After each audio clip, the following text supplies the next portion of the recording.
चलो भाई, आज का स्टडी सेशन हम स्टार्ट करते हैं। और टाइम अभी चेक कर लेते हैं। टाइम हो रहे हैं 28 फ़ेब सैटरडे और 7:34। चलो, तो हम यहाँ पे 2 चैप्टर आज कवर करने वाले हैं। Kinetic theory of gases, kinetic theory KTG करूँगा मैं, और थर्मोडायनेमिक्स करूँगा। Basically this was my first day of revision for NEET 2026. Okay, by some notes of some exam. चलो तो फिर स्टार्ट करते ही हैं अब, है ना। तो आज का मेरा प्लान क्या है, सबसे पहले मैं आज अपना प्लान बता देता हूँ।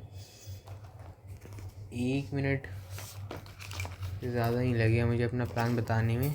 अभी 34 हो रहे हैं, मैं 35 पे बता दूँगा।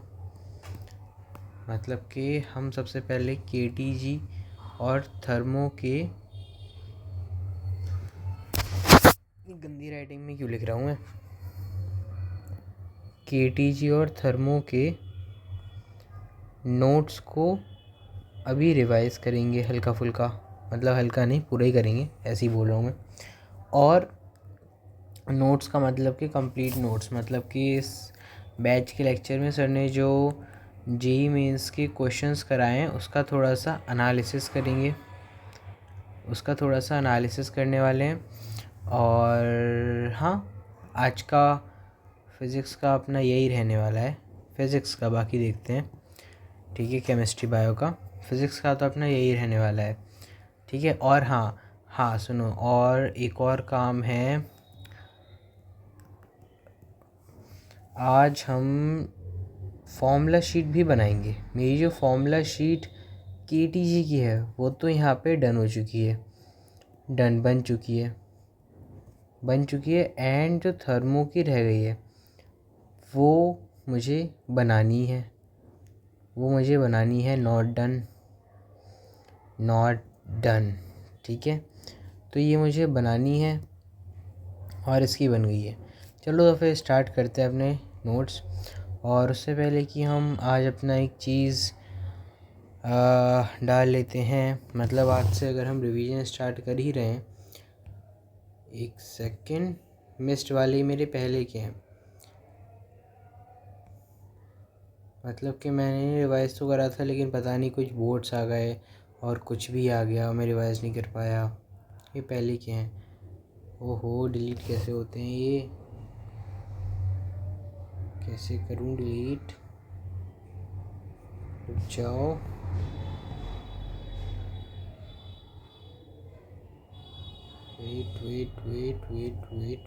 वेट। तो मैं अभी सबको डिलीट कर रहा हूँ ताकि हम आज से फ्रेश कर सकें। हाँ, रीस्टार्ट कर सकें हम, रीस्टार्ट। तो सबसे पहले मैं फ़िज़िक्स का यहाँ लिख देता हूँ। Physics KTG and thermo notes, और नोट्स का मतलब कि कंप्लीट नोट्स हैं यहाँ पे, ठीक है। चलो तो अब हम स्टार्ट करते हैं। तो काइनेटिक थ्योरी ऑफ गैसेस, तो काइनेटिक थ्योरी ऑफ गैसेस क्या रिलेट करती है सर, ये macroscopic property of the gas, जैसे कि टेम्परेचर हो गया, प्रेशर हो गया, वॉल्यूम हो गया, और microscopic property of the gas हो गया यहाँ पे, like speed, momentum and position. Temperature property by virtue of motion of molecules, तो टेम्परेचर एक ऐसी प्रॉपर्टी है जो कि मॉलिक्यूल्स के मोशन की वजह से आती है। और प्रेशर क्या है sir, force exerted by gas due to collision of molecule. तो जब मॉलिक्यूल के कोलिजन हुए तब जो फोर्स एक्सर्ट हुई है वो हमारी प्रेशर कहलाती है ना। वॉल्यूम की बात करें तो फ्री स्पेस जो कि अवेलेबल होती है मोशन ऑफ गैस मॉलिक्यूल्स के लिए, बेसिकली ऐसा यूनिट इसकी मीटर क्यूब होती है। और ये जो सीसी लिखा होता है इसका मतलब होता है cubic centimetre, which is centimetre cube. Now 1 meter cube is equal to 10 की power 6 centimetre cube, 1 litre equal 10 की power -3 metre cube. 1 metre cube 1000 litre के बराबर होता है, ठीक है। मतलब मैं अपने हिसाब से एक चीज़ बताऊं, तो ये तो मुझे पता है, तो इसे कट कर देंगे हम, और इसे भी कट कर दो। ऐसा यूनिट भी हमें पता थी।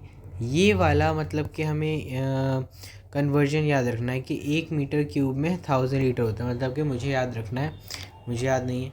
1 मीटर क्यूब में 1000 लीटर होता है। 1 मीटर क्यूब में 1000, मैंने अपने शॉर्ट नोट्स में लिख भी दिया है। मैं बाद में अपने शॉर्ट नोट्स भी यहाँ पे दिखाऊंगा, क्योंकि आज के स्टडी सेशन में मैं सब कुछ ही दिखाऊंगा, मतलब कि जो आज मैं करने वाला हूँ, और कितना टाइम जाता है और हम क्या क्या फिनिश कर पाते हैं। और टाइम का कुछ पता नहीं है कि कितने का स्टडी सेशन रहेगा हमारा, कुछ नहीं पता, कितने का भी रह सकता है। चलो, फिर डेंसिटी क्या होती है? Mass of gas per unit volume. Amount of gas क्या होता है? इसे हम मोल्स में कैलकुलेट करते हैं। कुछ स्टैंडर्ड अजम्पशन देखो, हम जो ये चैप्टर पढ़ने वाले हैं, ऑब्वियस सी बात है, हम इतने बड़े फिजिसिस्ट तो हो नहीं गए क्लास 11-12 की फ़िज़िक्स पढ़ के, है ना। NCERT पढ़ के क्लास 11-12 की बहुत तगड़े फिजिसिस्ट बन जाएंगे हम, ऐसा कुछ नहीं है। तो जितने भी हम कैलकुलेशन, जितने भी हम क्वेश्चंस करने वाले हैं, जो भी हम स्टडी करने वाले हैं, जो भी हम यहाँ पे फॉर्मूला पढ़ने वाले हैं, वो किसी न किसी अजम्पशन के बेसिस के ऊपर है। मतलब कि वैसा सच में नहीं होता। हम यहाँ पे मान रहे हैं, हमने माना है। किसने माना है सर जी? हमने माना है। ओके, बहुत बढ़िया यार। बहुत बढ़िया यार, हमने मान लिया, प्राउड स्टूडेंट ने मान लिया। तो अब देखते हैं क्या क्या पॉइंट्स हैं यहाँ पे। तो वॉल्यूम जो होती है गैस मॉलिक्यूल की, वो बड़ी नेग्लिजिबल होती है अगर कंपेयर करा जाए कंटेनर के। ठीक है, तो वॉल्यूम ऑफ गैस यहाँ पे बराबर हो जाएगी वॉल्यूम ऑफ कंटेनर। अब ये तो बहुत सिंपल सरल सा पॉइंट है कि जो वॉल्यूम होती है गैस मॉलिक्यूल की, वो बड़ी ना के बराबर होती है, नेग्लिजिबल होती है अगर वो कंटेनर की वॉल्यूम से मैं कंपेयर करूँ। तो इसी की वजह से जो वॉल्यूम ऑफ गैस है वो बराबर हो जाता है वॉल्यूम ऑफ कंटेनर की। पहला अजम्पशन ये हो गया, सिंपल था। दूसरा है, no intermolecular force act between gas molecules, potential energy of ideal gas is zero, so internal energy of ideal gas is perfectly kinetic energy of gas. यहाँ पे क्या लिखा है कि जो इंटरमॉलिक्यूलर फोर्स होती है जो कि गैस मॉलिक्यूल्स के बीच में लगती है, जो, तो potential energy of ideal gas is zero. कोई इंटरमॉलिक्यूलर फोर्स नहीं लगती गैस मॉलिक्यूल्स के बीच में, और हमने ये मान लिया। और पोटेंशियल एनर्जी जो आइडियल गैस की होने वाली है वो ज़ीरो होने वाली है। और यहाँ पे इसी की वजह से जो इंटरनल एनर्जी है आइडियल गैस की, एक सेकेंड मैं अपना चश्मा साफ कर लेता हूँ।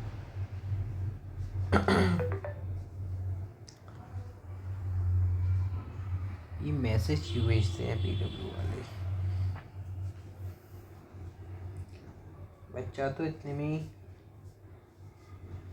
डिस्ट्रैक्ट भी हो जाता होगा। एक बार तो बच्चा मुझसे कह भी रहा था, वो तो इसी की वजह से डिस्ट्रैक्ट हो गया था, उसका टाइम ही चला गया पूरे दिन का, इसे एक नोटिफिकेशन के चक्कर में। चलो, तो इसीलिए यहाँ पे जो internal energy of ideal gas की, वो हम मान लेंगे कि भाई हाँ, जो इंटरनल एनर्जी है वही काइनेटिक एनर्जी है। ठीक है सर। और potential energy zero ideal gas की। तीसरा पॉइंट पढ़ते हैं, मॉलिक्यूल्स के पास कोई भी प्रिफर डायरेक्शन मोशन नहीं होता कि नहीं मॉलिक्यूल कहेगा मुझे वहीं जाना है, मॉलिक्यूल कहेगा नहीं मुझे यहाँ जाना है, ऐसा कुछ नहीं है। एकदम उसका जो मोशन होगा वो रैंडम होने वाला है। इन मॉलिक्यूल्स, ये जो मॉलिक्यूल होते हैं स्ट्रेट लाइन में ट्रैवल करते हैं, फ्री मोशन उनको होता है इनका ज़्यादातर टाइम, और जो टाइम ऑफ कोलिजन होता है दो मॉलिक्यूल के बीच में वो बहुत छोटा होता है। कोलिजन जो होता है मॉलिक्यूल्स के बीच में, वॉल ऑफ कंटेनर के बीच में, वो परफेक्टली इलास्टिक होता है, और मतलब कि जितनी एनर्जी से वो गया था उतनी एनर्जी से वो वापस आ जाएगा। The motion of molecules is govern by Newton's laws of motion. भाई जो यहाँ पे हम मोशन पढ़ने वाले हैं मॉलिक्यूल्स का, वो हम अपने न्यूटन चाचा के लॉज के ऊपर ही पढ़ने वाले हैं, उनकी बातें मान के। ठीक है सर। अब रिलेशन देख लेते हैं टेम्परेचर और मोशन में, टेम्परेचर एंड मोशन में। तो रूट मीन स्क्वायर वेलोसिटी मतलब VRMS जो होती है, यहाँ पे सर ने बताया था √3RT/m। अब इसमें एक डिफरेंस होता है जो हमें याद रखना है, √3RT/M है, ये है कैपिटल M, ये है कैपिटल M और इक्वल है √3 kT/m। देखो ऊपर मैंने यहाँ पे 3 बस K लगा दिया और यहाँ पे R है। जब मैंने R लगाया था जो कि मेरा गैस कांस्टेंट है, नीचे मैंने रखा है, नीचे देखो जो कैपिटल M है उसका मतलब है मोलर मास, और हम जो केमिस्ट्री में मोलर मास पढ़ते हैं सर वो ग्राम में पढ़ते हैं। तो यहाँ पे तुम्हें ग्राम में नहीं रखना है प्राउड स्टूडेंट, यहाँ पे हमें केजी में रखना है। ठीक है सर, यहाँ पे हमें केजी में रखना है। ठीक है, केजी में।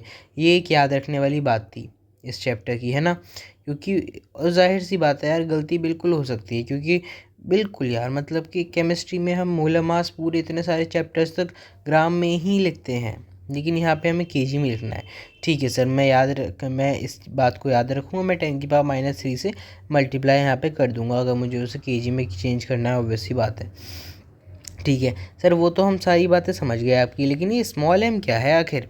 तो बेटा स्मॉल m यहाँ पे है तुम्हारा मॉलिक्यूलर मास। सर ये मॉलिक्यूलर मास क्या होता है? देखो मोलर मास 1 मोल मॉलिक्यूल्स का मास, मतलब कि कोई 1 मोल पार्टिकल्स का मास, 1 मोल एंटिटीज़ का मास था मॉलिक्यूलर मास, तो वो था कैपिटल M। लेकिन जो स्मॉल m है वो मॉलिक्यूलर मास है, इसका मतलब वो किसी मॉलिक्यूल का मास है। मतलब कि मैंने बोल दिया H2O, तो H2O के एक मॉलिक्यूल का मास कितना है? H2O 2 और ये 16 हो गया, 16 17 18, तो 18 क्या?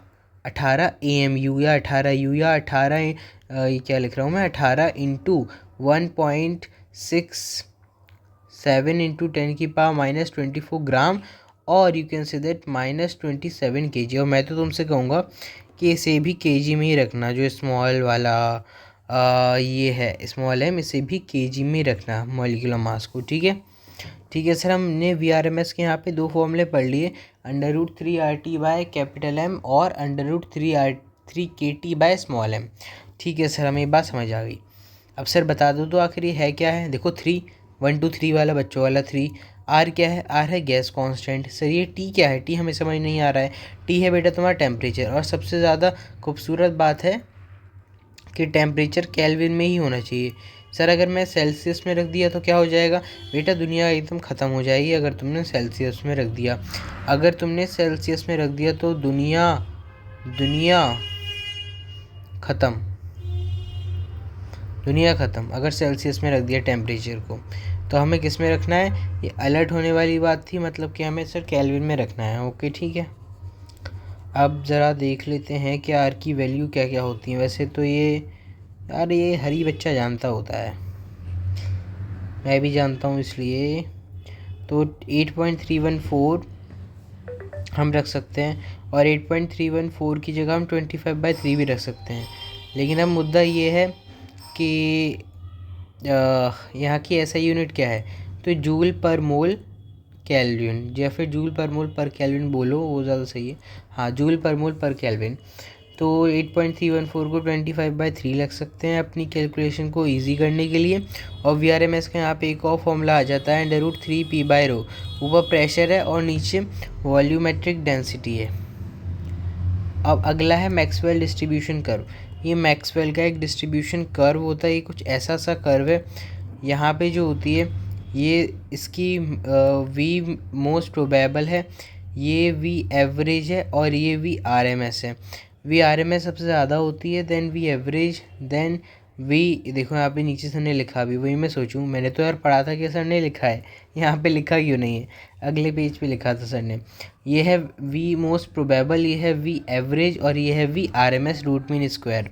ठीक है सर, ये जो ग्राफ है ये dN/dV में है, ये dN/dV में है, और ये V है। सर ये आखिर V क्या है, N क्या है, हमें समझ नहीं आ रहा। देखो N जो है वो है नंबर ऑफ़ मॉलिक्यूल्स, और जो V है वो स्पीड है। अब इसे वॉल्यूम मत समझ लेना, ये स्पीड है। Now total area under curve, आखिर इस कर्व का जो एरिया होगा, पहली बात वो मुझे देने क्या वाला है। मान लो छोटी सी मैंने स्टेप यहाँ से काट ली, छोटी सी स्टेप काटने के बाद y/dx = dN/dV करेंगे, और dV करने वाले हैं, तो dV से dV कैंसिल, यहाँ पे dN आ जाएगा, मतलब कि यही नंबर ऑफ़ मॉलिक्यूल्स हैं जिनके पास स्पीड है। ठीक है सर, मतलब कि इसका एरिया हमें क्या देगा मैक्सवेल डिस्ट्रीब्यूशन कर्व का? सर ऐसे मॉलिक्यूल्स का नंबर बता देगा वो मुझे जो कि स्पीड में है अभी इस टाइम पर, जो भी आपने मुझे टाइम दिया उस टाइम तक। ठीक है सर, ये बात भी हमारे समझ आ चुकी है। नाउ चलो आगे बढ़ते हैं।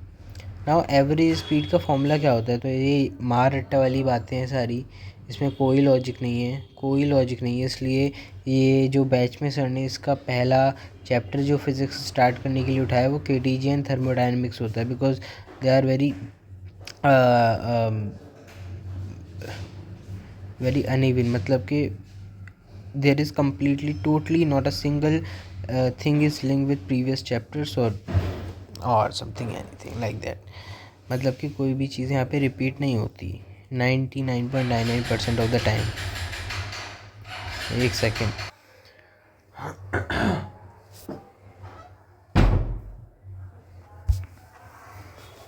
ओके, सो एवरेज स्पीड का हमने फॉर्मूला देख लिया था। वी एवरेज इक्वल टू होता है √8RT/πm, या फिर बस थोड़ा सा क्या चेंज करना है, आर की जगह के लगा दो और कैपिटल एम की जगह स्मॉल एम लगा लो।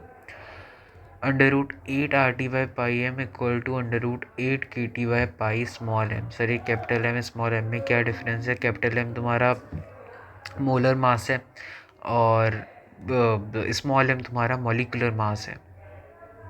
ठीक है, और सबसे सबसे सबसे सबसे ज़्यादा इम्पॉर्टेंट बात है कि दोनों को केजी में रखना है। क्यों? क्योंकि पूरी की पूरी केमिस्ट्री निकल जाती है। हम जो मोलर मास होता है उसे ग्राम में यूज़ करते हैं।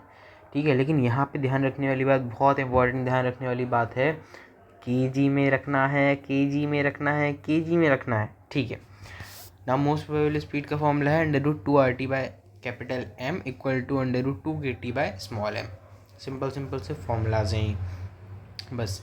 आर एम एस स्पीड का formula VRMS equal to √3RT/M is equal to √3KT/स्मॉल एम। सर ये आर क्या है? तो बेटा गैस कांस्टेंट है, 8.31 जूल पर मोल पर केल्विन। के है बोल्ट्जमैन कांस्टेंट। कैपिटल एम है मोलर मास इन केजी, स्मॉल एम है मॉलिक्यूलर मास, कैपिटल टी है टेम्परेचर इन केल्विन। ओके, ये इस मैक्सवेल का डिस्ट्रीब्यूशन कर्व में जो सबसे ज़्यादा dN/dV है वो है velocity most probable, then average velocity, then VRMS root mean square velocity. ठीक है सर जी, हम बात ये समझ रहे हैं। नाउ मैक्सवेल का law of equipartition of energy क्या बोलता है? Maxwell's law of equipartition of energy states that the total energy of a system in thermal equilibrium is equally divided among it's degree of freedom.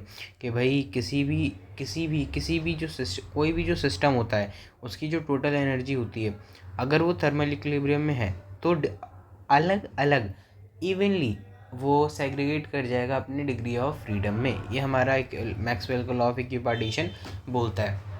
Now the average energy associated with each degree of freedom is half KT, where K is Boltzmann constant and T is the temperature. सही क्या बोल रहे हैं? देखो, total energy एक molecule की, मैं तुमसे पूछूं टोटल एनर्जी ऑफ मॉलिक्यूल बताओ तो वो हो जाएगा F/2 KT। ठीक है सर, क्या हो अगर मुझसे टोटल एनर्जी मॉलिक्यूल की ना पूछ के वो मुझसे टोटल एनर्जी गैस की पूछ रहा है जिसमें बहुत सारे मॉलिक्यूल हैं। तो एक काम करो, हर एक छोटे छोटे मॉलिक्यूल की एनर्जी को अगर मैं सारी मिलाकर लगातार जोड़ दूं तो क्या मुझे गैस की एनर्जी मिल जाएगी? जी सर, बिल्कुल सही बोला। तो यार करना ही क्या है इसमें? तुमने एक एनर्जी निकाल ली मॉलिक्यूल की, हाँ सर मैं निकाल ली F/2 KT। ना टोटल एनर्जी निकालने के लिए F/2 KT, देखो मैंने यहाँ पे क्या करा, मैंने कैपिटल एन से मल्टीप्लाई कर दिया। सर ये कैपिटल एन क्या है? यहाँ पे ये नंबर ऑफ़ मॉलिक्यूल्स को दिखा रहा है। किसके नंबर ऑफ़ मॉलिक्यूल्स?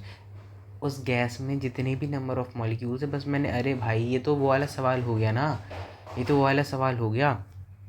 एक गैस है, मान लो 5 मॉलिक्यूल हैं इस गैस के अंदर, मुझे एक मॉलिक्यूल की एनर्जी पता है। क्या मैं उन 5 मॉलिक्यूल ऑफ गैस की एनर्जी निकालने के लिए 5 से उस एक को मल्टीप्लाई नहीं कर सकता? पूरी गैस की एनर्जी आ जाएगी।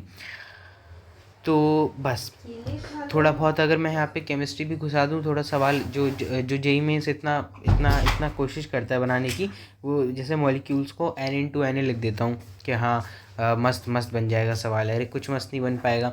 मॉलिक्यूल्स को हम कैसे निकालते हैं, मोल्स कैसे निकालते हैं, molecules divide by Avogadro number. तो मॉलिक्यूल्स कैसे लिख सकता हूँ मैं? मोल्स इंटू एवोगैड्रो नंबर मतलब n इंटू एन ए, तो n into N A by two K T. लेकिन सर अगर मुझे क्या हो, मुझे r में रखना है।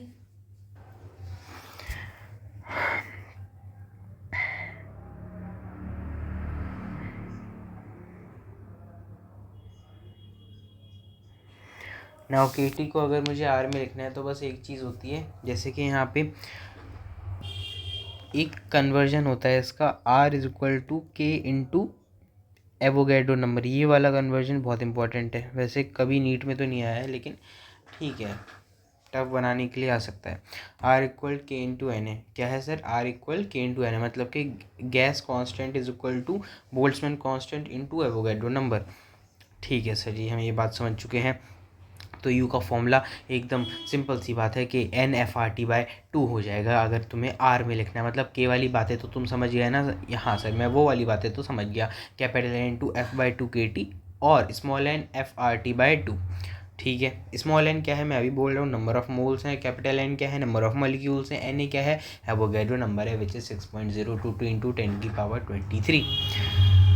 चलो आगे, degree of freedom for energy of molecule. अब अलग अलग मॉलिक्यूल के अलग अलग डिग्री ऑफ फ्रीडम होता है। सर आपकी बात हमें तो समझ आ गई, लेकिन ये डिग्री ऑफ फ्रीडम सच में इसका क्या मतलब होता है? तो देखो, the degree of freedom of a system is the number of independent parameters that define it's configuration और स्टेट। देखो समझो बात को, जैसे कि कोई भी मॉलिक्यूल है किसी भी गैस के अलग अलग, जैसे कि मोनो एटॉमिक हम यहाँ पे देखने वाले हैं monoatomic gas, diatomic gas, polyatomic linear gas और polyatomic nonlinear gas. हम ये चार केसेस यहाँ पे डिस्कस करने वाले हैं। इन चारों केसेस में हम डिग्री ऑफ फ्रीडम देखेंगे। सर ये डिग्री ऑफ फ्रीडम आप बता दो तो है क्या? देखो, कोई भी गैस का कोई भी एटम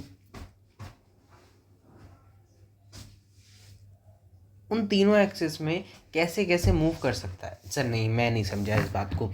ठीक है, नहीं समझे तो देखो एक और बार मैं देखता हूँ। मोनोएटॉमिक गैस है।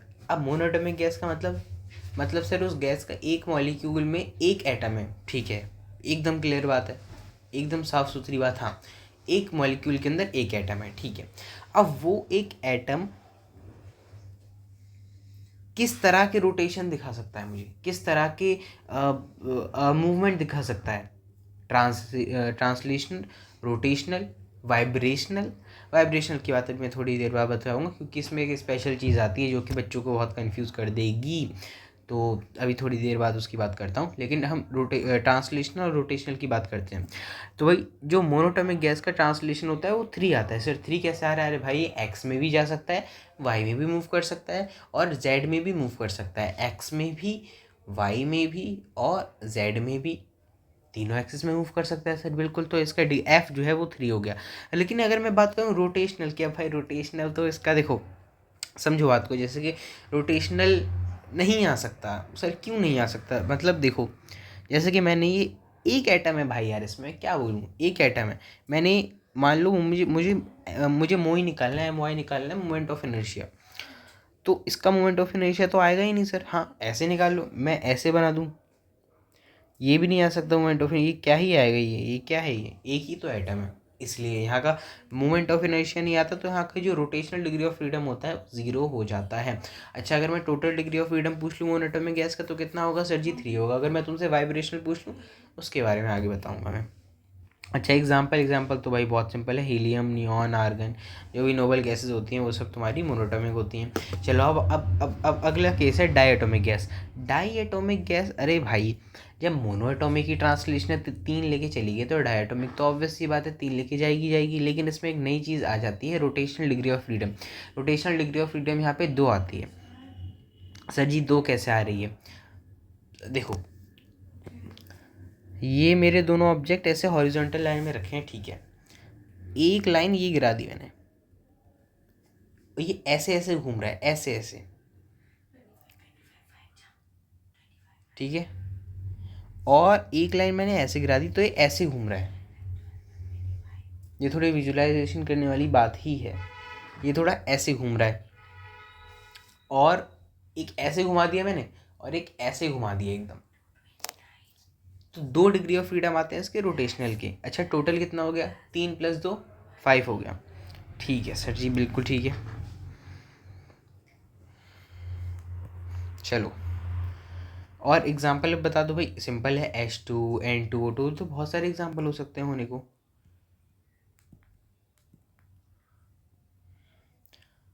लीनियर पॉलीएटॉमिक गैस, ये क्या होता है सर? समझो बात को, देखो पॉलीएटॉमिक, दो से ज़्यादा एटम है, ठीक है, डन। लीनियर, लीनियर चेन है इसका, सिंगल स्ट्रक्चर, मतलब जैसे एक एटम, ये दूसरा एटम, ये तीसरा एटम, मतलब कि एक स्ट्रेट लाइन में सब आपस में कनेक्ट हैं, बिल्कुल एकदम स्ट्रेट लाइन आपस में कनेक्ट है। तो ये हो गया मेरा लीनियर पॉलीएटॉमिक गैस, ठीक है सर, हम ये तो समझ गए। और सबसे ज़्यादा जो सवाल पूछे जाते हैं, कहीं का एग्जाम हो, नीट जेई एडवांस, CO2 ही लेके आता है बंदा, बंदा CO2 ही लेके आता है, उसे आता ही नहीं, उसे आती ही नहीं है ज़्यादा केमिस्ट्री, वो CO2 लेके आता है, COO, ये वाला, क्योंकि CO2 एक लीनियर मॉलिक्यूल है, केमिकल बॉन्डिंग में हम पढ़ेंगे वैसे भी, वैसे पता तो है। ट्रांसलेशन इसका 3 आएगा, ऑब्वियसली बात है। और जो लीनियर पॉलीएटॉमिक गैस होता है उसका सेम होता है जो डायटोमिक गैस का होता है। ट्रांसलेशन डिग्री ऑफ फ्रीडम 3 और rotational degree of freedom 2, total आ गया 5। फाइनल अपना last case, polyatomic gas nonlinear. Sir ये क्या है, ये हमें समझ नहीं आया बात को। देखो पॉलीएटॉमिक मतलब कि 2 से ज़्यादा एटम है, लो मैंने 3 बना दिए, लेकिन इनका जो अरेंजमेंट है वो कोई सीधा नहीं है, मतलब कैसा है, टेढ़ा है। एग्जाम्पल लो भाई, H2O, ये ऑक्सीजन लगा दिया मैंने और ये हाइड्रोजन लगा दिया। अब जिन जिन बच्चों ने केमिकल बॉन्डिंग पढ़ी है क्लास 11 की, तो वो तो इस बात को समझते हैं कि H2O का जो स्ट्रक्चर आता है वो बेंट आता है, बैंड शेप्ड आता है। तो ये बहुत अच्छा एग्जांपल हो जाता है हमारा नॉन लीनियर पॉलीएटॉमिक गैस का। और एग्जांपल पकड़ो तो SO2 पकड़ सकते हो, तो SO2 भी बहुत अच्छा है, इसका भी बेंट स्ट्रक्चर ही आता है, अगर पता हो किसी को तो, ठीक है। तो देखो ट्रांसलेशनल 3, देखो तुमने एक चीज़ नोटिस करी, क्या क्या चीज़, मोनोएटॉमिक मॉलिक्यूल से लेके अगर मैं आगे तक आऊँ, देखो 3, ट्रांसलेशन 3, सबके अंदर ट्रांसलेशनल तो फिक्स है, 3 ही आ रहा है। तो सर चेंज क्या हो रहा है, देख लो खुद, रोटेशनल चेंज हो रहा है। मोनो में 0, डाई में 2, poly linear 2, poly non linear 3, rotational 3 आ जाता है इसका। बहुत प्यारा, बहुत प्यारी चीज़ है। देखो एक तो पहला 1 2 3 ये है इसमें, और इसे विजुअलाइज ही करना पड़ेगा तभी जाके समझ आता है। तो 3 आ सकती है हमारी rotational degree of freedom. Okay, अब वाइब्रेशनल क्या होता है भाई, वाइब्रेशनल क्या होता है, देखो वाइब्रेशनल डिग्री ऑफ फ्रीडम, पहली बात तो मोनोएटॉमिक गैस की 0 आएगी, ठीक है। सर 0 क्यों है भाई, वो एक ही एटम है, वो क्या ही करेगा वाइब्रेट। वाइब्रेशन की बातें तो वहाँ होंगी जो दो चीज़ें कनेक्ट हैं और वो आपस में एक दूसरे को वाइब्रेट करवा रही हैं, इसीलिए डायटोमिक गैस से बातें चालू होती हैं इसकी। डायटोमिक गैस का जो डिग्री ऑफ फ्रीडम होता है वो 2 होता है, वाइब्रेशनल डिग्री ऑफ फ्रीडम 2 आता है। लेकिन अब एक बहुत स्पेशल चीज़ है, मैंने थोड़ी देर पहले इसे स्पेशल क्यों बोला था, सवालों में ज़्यादातर जो मैं डिग्री ऑफ फ्रीडम कंसिडर करने वाला हूँ वो नॉर्मल वाली कंसिडर करूँगा, मतलब कि ट्रांसलेशनल रोटेशनल। क्या तुम वाइब्रेशनल कंसिडर नहीं करोगे? मैं नहीं करूँगा, क्यों? क्योंकि वाइब्रेशनल डिग्री ऑफ फ्रीडम जब ही एक्शन में आती है जब यहाँ पे बहुत हाई टेम्परेचर हो, बहुत हाई टेम्परेचर, बहुत हाई टेम्परेचर।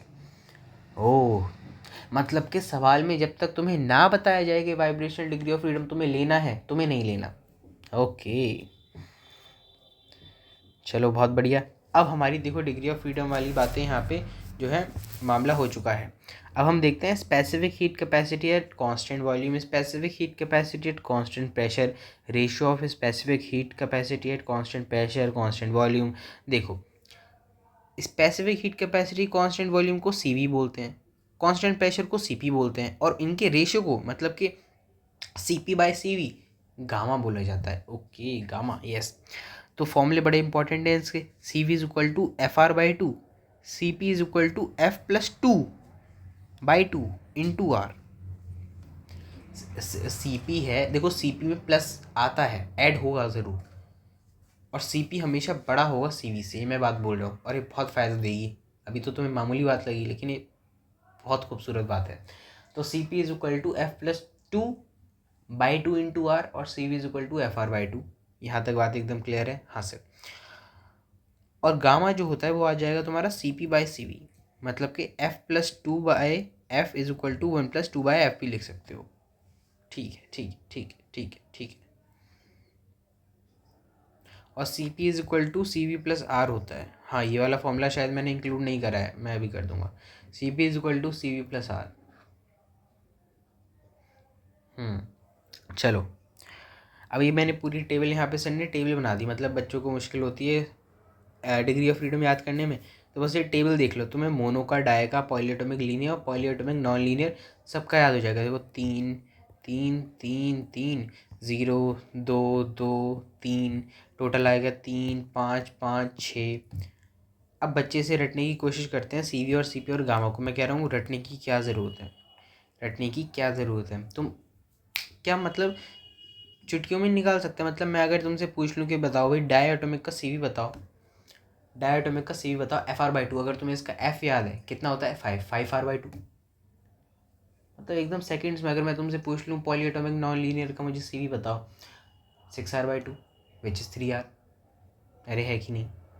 Yes sir. हाँ, एक चीज़ अगर कोई याद करने वाली बात है तो एक चीज़ है, गामा। ऐसा क्यों है सर? गामा होता है C P by C V. सवाल पूछे जा चुके हैं, सालों पहले सवाल पूछे जा चुके हैं इस पर कि भाई मोनो का गामा सबसे ज़्यादा होता है, फिर आता है डाई का, फिर आता है पॉली का।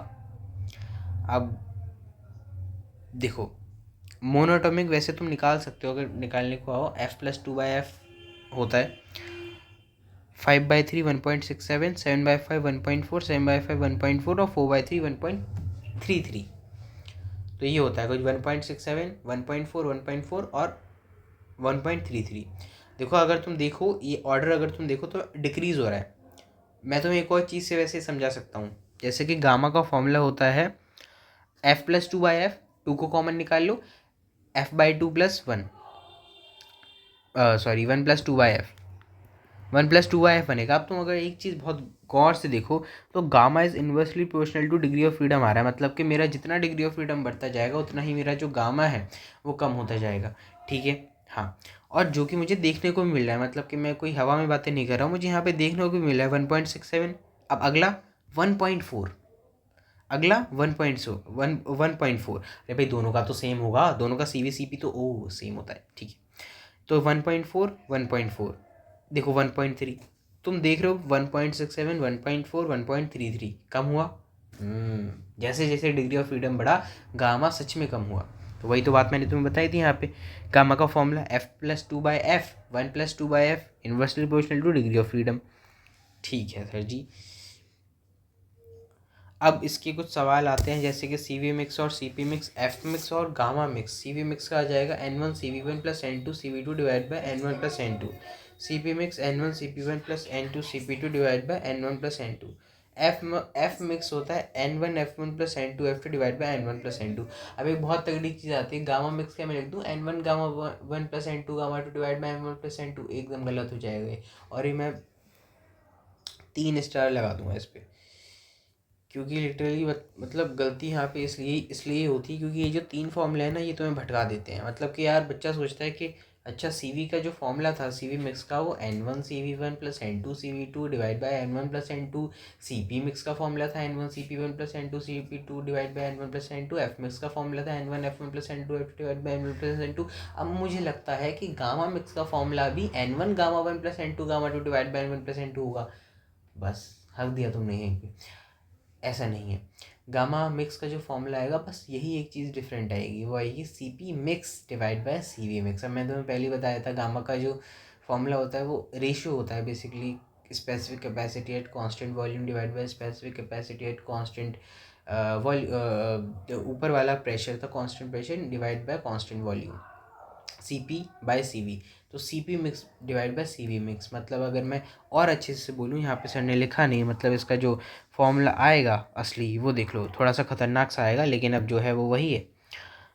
N1 CP1 plus N2 CP2 dot dot dot divide by N1 plus N2 divide by N1 CV1 plus N2 CV2 dot dot dot divide by N1 plus N2, ये दोनों कैंसिल हो जाएगा तो नेट फॉर्मूला आएगा N1 CP1 plus N2 CP2 dot dot dot divide by N1 CV1 plus N2 CV2 divide dot dot dot. ठीक है, थोड़ा सा अगर तुम्हें ये जानना है कि सर आपने हमें ये तो बता दिया लेकिन अगर एफ मिक्स में लिखने तो कैसे लिखेंगे, तो ऐसे लिखोगे तुम।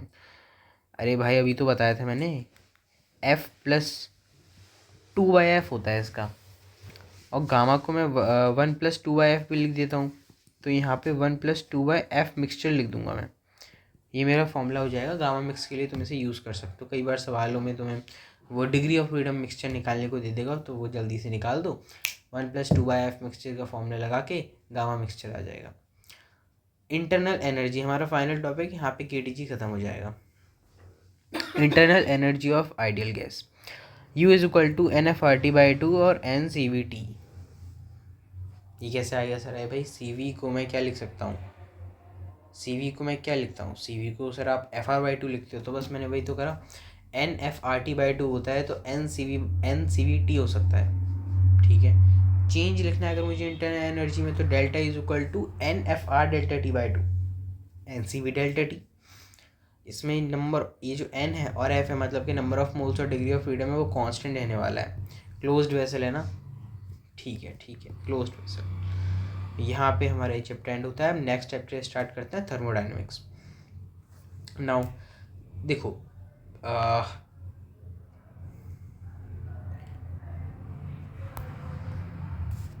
thermodynamics is mainly the study of exchange of heat energy between bodies and conversion of the same into mechanical energy and exchange heat energy के जो एक्सचेंज होते हैं उसकी स्टडी करी जाती है यहाँ पे बॉडीज़, अलग अलग बॉडीज़ के बीच में, और मैकेनिकल एनर्जी या फिर इसका ही वैसा वर्सा, इसका ही उल्टा कर दो, उसकी स्टडी सारी। अच्छा, थर्मोडायनेमिक सिस्टम भी अलग अलग टाइप के होते हैं, बिल्कुल अलग। वैसे हम केमिस्ट्री में से बहुत ज़्यादा डिटेल में पढ़ते हैं, लेकिन फिर भी अब चैप्टर है तो यहाँ पे फिर भी देख लेते हैं। थर्मोडायनेमिक सिस्टम, यही सारी चीज़ें वापस रिपीट होंगी फिजिकल केमिस्ट्री की थर्मोडायनेमिक्स में। ये फिजिक्स का थर्मोडायनेमिक्स है। Open system, close system, isolated system. Open system में क्या होता है सर, यहाँ पे जो एनर्जी और मैटर है उन दोनों का एक्सचेंज हो सकता है सराउंडिंग के साथ। ठीक है सर। क्लोज सिस्टम में यहाँ पे देखो, मैंने कितना वो पहले बताया था ना एग्जांपल, चाय वाला। ये चाय का कप रखा है, ऊपर खुला है, फिर बाद में मैंने उस पर ट्रे ढक दी, फिर एकदम से उसे एक मिल्टन के स्टील में रख दिया। पहले जैसे मैंने एग्जाम्पल दिए थे सारे वही पे, तो अब यहाँ पे भी यूज़ कर सकते हो। केवल एनर्जी एक्सचेंज हो सकती है, मैटर एक्सचेंज नहीं हो सकता सराउंडिंग के साथ क्लोज सिस्टम में। आइसोलेटेड सिस्टम की बात करूँ तो यहाँ पे एनर्जी और मैटर दोनों ही एक्सचेंज नहीं हो सकते सराउंडिंग्स के साथ। चलो आगे, एक्सटेंसिव और अब इस पर बड़े सवाल बनते हैं। केमिस्ट्री की बात कर रहा हूँ मैं, केमिस्ट्री में तो बहुत बनता है, मुझे फिज़िक्स का भी आइडिया है, लेकिन हाँ यहाँ पे उतने नहीं बनते, बता रहा हूँ मैं साफ साफ, यहाँ पे उतने नहीं बनते, लेकिन केमिस्ट्री में बहुत ज़्यादा बनते हैं। क्या है टॉपिक्स है, एक्सटेंसिव और इंटेंसिव वेरिएबल्स, मतलब कि कौन कौन सी एक्सटेंसिव प्रॉपर्टी हैं, कौन कौन सी इंटेंसिव प्रॉपर्टी हैं। तो एक्सटेंसिव वेरिएबल्स होते क्या हैं, तो ये ऐसी प्रॉपर्टीज़ होती हैं जो that scale proportionally to the mass और साइज ऑफ अ सिस्टम। साफ साफ तौर पे बोलूँ, एक्सटेंसिव प्रॉपर्टीज़ वो प्रॉपर्टीज़ होती हैं जो मास पर डिपेंड करती हैं, जो मास पर डिपेंड करती हैं, जो मास पर डायरेक्टली डिपेंड करती हैं। Now intensive variables are independent of the size of a system. बस अब तुम्हें एग्जाम्पल से याद करने ही पड़ेंगे। एग्जाम्पल तो मतलब प्योर प्योर प्योर प्योर रट्टा पड़ेगा, प्योर रट्टा। Volume, mass, entropy and internal energy, ये सारे तुम्हारे एक्सटेंसिव वेरिएबल। वैसे हमें केमिस्ट्री में याद हो जाते हैं, केमिस्ट्री में इससे ज़्यादा लिखे हैं इनफैक्ट केमिस्ट्री के चैप्टर में, तो फ़ायदा ही है, मतलब दोनों जगह सेम ही चीज़ है। नाउ इंटेंसिव, टेम्परेचर, प्रेशर, इसे तो मैं वहाँ और अच्छे से बताता हूँ। और डेंसिटी, डेंसिटी एक एग्जांपल दूँ मैं डेंसिटी का, जैसे कि जैसे मेरे पास 2 लिक्विड है यहाँ पे, ठीक है भाई, इसकी डेंसिटी है 10 ग्राम पर ml, बहुत बढ़िया। दूसरा वाला लिक्विड है, इसकी डेंसिटी है 15 ग्राम पर ml। तुम्हें क्या लगता है अगर मैं दोनों को मिला दूँ तो मैं रिजल्टेंट सॉल्यूशन की डेंसिटी क्या होगी? अब एक चोंगू उधर से आया और मुझसे बोलने लगा कि अरे यार ये तो बहुत बड़ा बड़ा सिंपल सवाल है यार, तुमने 10 ग्राम पर ml की डेंसिटी वाले सॉल्यूशन को 15 ग्राम पर ml डेंसिटी वाले सॉल्यूशन के साथ मिलाया है, तो ऑब्वियस सी बात है, तो सिंपल सी चीज़ है, 25 की डेंसिटी बनेगी यहाँ पे। लो 25 की डेंसिटी बनेगी। और सच में ये तो बहुत बहुत बहुत ही घटिया बात है। 25 की डेंसिटी मतलब क्या बात कर रहे हो तुम, ऐसा नहीं होता भाई। देखो यहाँ पे लिखा नहीं है, फिजिक्स में नहीं पढ़ाते, लेकिन फिर भी एक पॉइंट मैं ज़रूर बताऊँगा। इंटेंसिव वेरिएबल जो होते हैं, इंटेंसिव वेरिएबल जो होते हैं वो नॉन एडिटिव होते हैं। वो ये मैं केमिस्ट्री से उठा के ले आया हूँ, वो नॉन एडिटिव होते हैं। और एक्सटेंसिव वेरिएबल्स जो होते हैं वो एडिटिव इन नेचर होते हैं।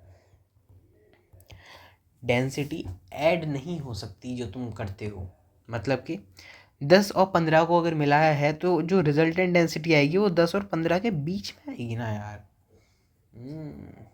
है बड़ी कॉमन सेंस वाली बात ये, लेकिन जब आता है ये पेपर में तो वो हम नहीं सोच पाते। बहुत बेहतरीन सा एग्जाम्पल दे दिया मैंने ये। टेम्परेचर, प्रेशर और डेंसिटी में फिर बोल रहा हूँ इंटेंसिव वेरिएबल्स हैं। एक्सटेंसिव वेरिएबल्स में वॉल्यूम, मास, एंट्रोपी, पूरे की पूरी यूनिवर्स की एंट्रोपी, इंटरनल एनर्जी, ठीक है, एक्सटेंसिव है, मास पे डिपेंड करते हैं।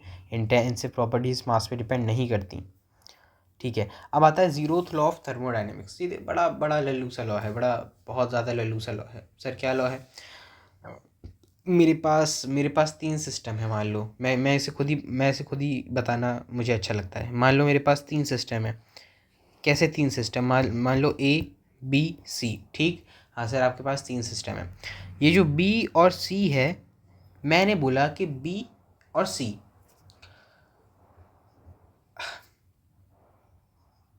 आपस में थर्मल इक्विलिब्रियम में है। मैंने क्या बोला? मैंने ये बोला कि चलो इसे ए से लेके चलते हैं। वैसे हाँ, मैंने जो अभी बोला उस तरीके से भी लेके जा सकते हैं, बट ठीक है, मैं फिर वहाँ से लिखता हूँ। चलो, जैसे मैंने बोला कि ए और बी थर्मल इक्विलिब्रियम में, बहुत बढ़िया, ए और बी थर्मल इक्विलिब्रियम में, ठीक है ठीक है ठीक है। ये दोनों सिस्टम अपने अपने थर्मल इक्विलिब्रियम में। ए और सी भी थर्मल इक्विलिब्रियम में, ठीक है, बहुत बढ़िया। तो इसका कंक्लूजन ये आता है कि बी और सी भी थर्मल इक्विलिब्रियम में हो। यार कितना वैल्यू चीज़ है ये। मतलब ये तो ऑब्वियस सी बात है कि अगर बी के साथ है और ए अगर सी के साथ है तो बी और सी भी एक साथ है। तो कॉमन सेंस वाली बात है यार, वो दोनों भी आपस में थर्मल इक्विलिब्रियम में ही होंगे और होने ही चाहिए, क्योंकि ऑब्वियस सी बात है थर्मल इक्विलिब्रियम सेम टाइम पे दो टेम्परेचर तो नहीं हो सकते ना, वो तो एक ही होगा। तो एक ही एक और उसका भी एक, तो दोनों आपस में एक एक। बहुत बहुत साफ सुथरे वर्ड्स बोले मैंने अभी। आइडियल गैस इक्वेशन क्या होती है? अच्छा, मैं एक चीज़ बोल दूँ, केटीजी और थर्मोडाइनमिक्स हैं ये भले ही 2 चैप्टर, लेकिन बड़े आपस में एकदम कंजस्ट करके पूछे जाते हैं, ठीक है।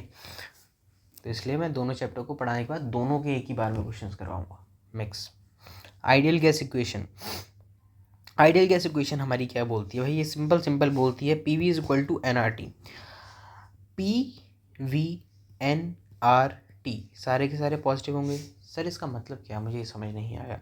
पी है प्रेशर ऑफ द गैस, बहुत बढ़िया, समझ गया सर मैं, लेकिन सर मुझे वी समझ नहीं आ रहा है। वी है वॉल्यूम ऑफ द वेसल, ठीक है, बहुत बढ़िया। एन क्या है सर जी? एन है नंबर ऑफ मोल्स, ठीक है, बहुत बढ़िया। ये आर क्या है सर? ये आर समझ नहीं आया हमें। आर है तुम्हारा गैस कांस्टेंट, और इसकी कई वैल्यूज़ हो सकती हैं, मैं तुम्हें अभी बता देता हूँ। 8.314, 0.0821 और 2 कैलोरी पर केल्विन पर मोल। 3 वैल्यू मैंने अभी बता दी, तीनों ही वैल्यू होती है पूरे के पूरे केमिस्ट्री के संसार में। टी, ये टी क्या है? टी है बेटा तुम्हारा टेम्परेचर, और सबसे बड़ी खूबसूरत सी बात ये है कि टेम्परेचर को हमेशा केल्विन में ही लेना है। सर अगर क्या हो, मैं सेल्सियस में लूँ तो दुनिया एकदम कयामत आ जाएगी। अगर तुमने सेल्सियस में ले लिया, मैं सही बोल रहा हूँ, तो कयामत आ जाएगी क्या? यस, बिल्कुल 100%। चलो, तो प्रेशर की जो ऐसा यूनिट होती है वो होती है 1 ATM, और 1 ATM को मैं 10⁵ पास्कल भी लिख सकता हूँ, जो कि अगर अप्रॉक्सीमेटली बोलूँ तो 10⁵ पास्कल, लेकिन अगर मैं एकदम रियल बातें करूँ तो एक ATM बराबर हो जाएगा, एक ATM बराबर हो जाएगा 1.01 × 10⁵ पास्कल।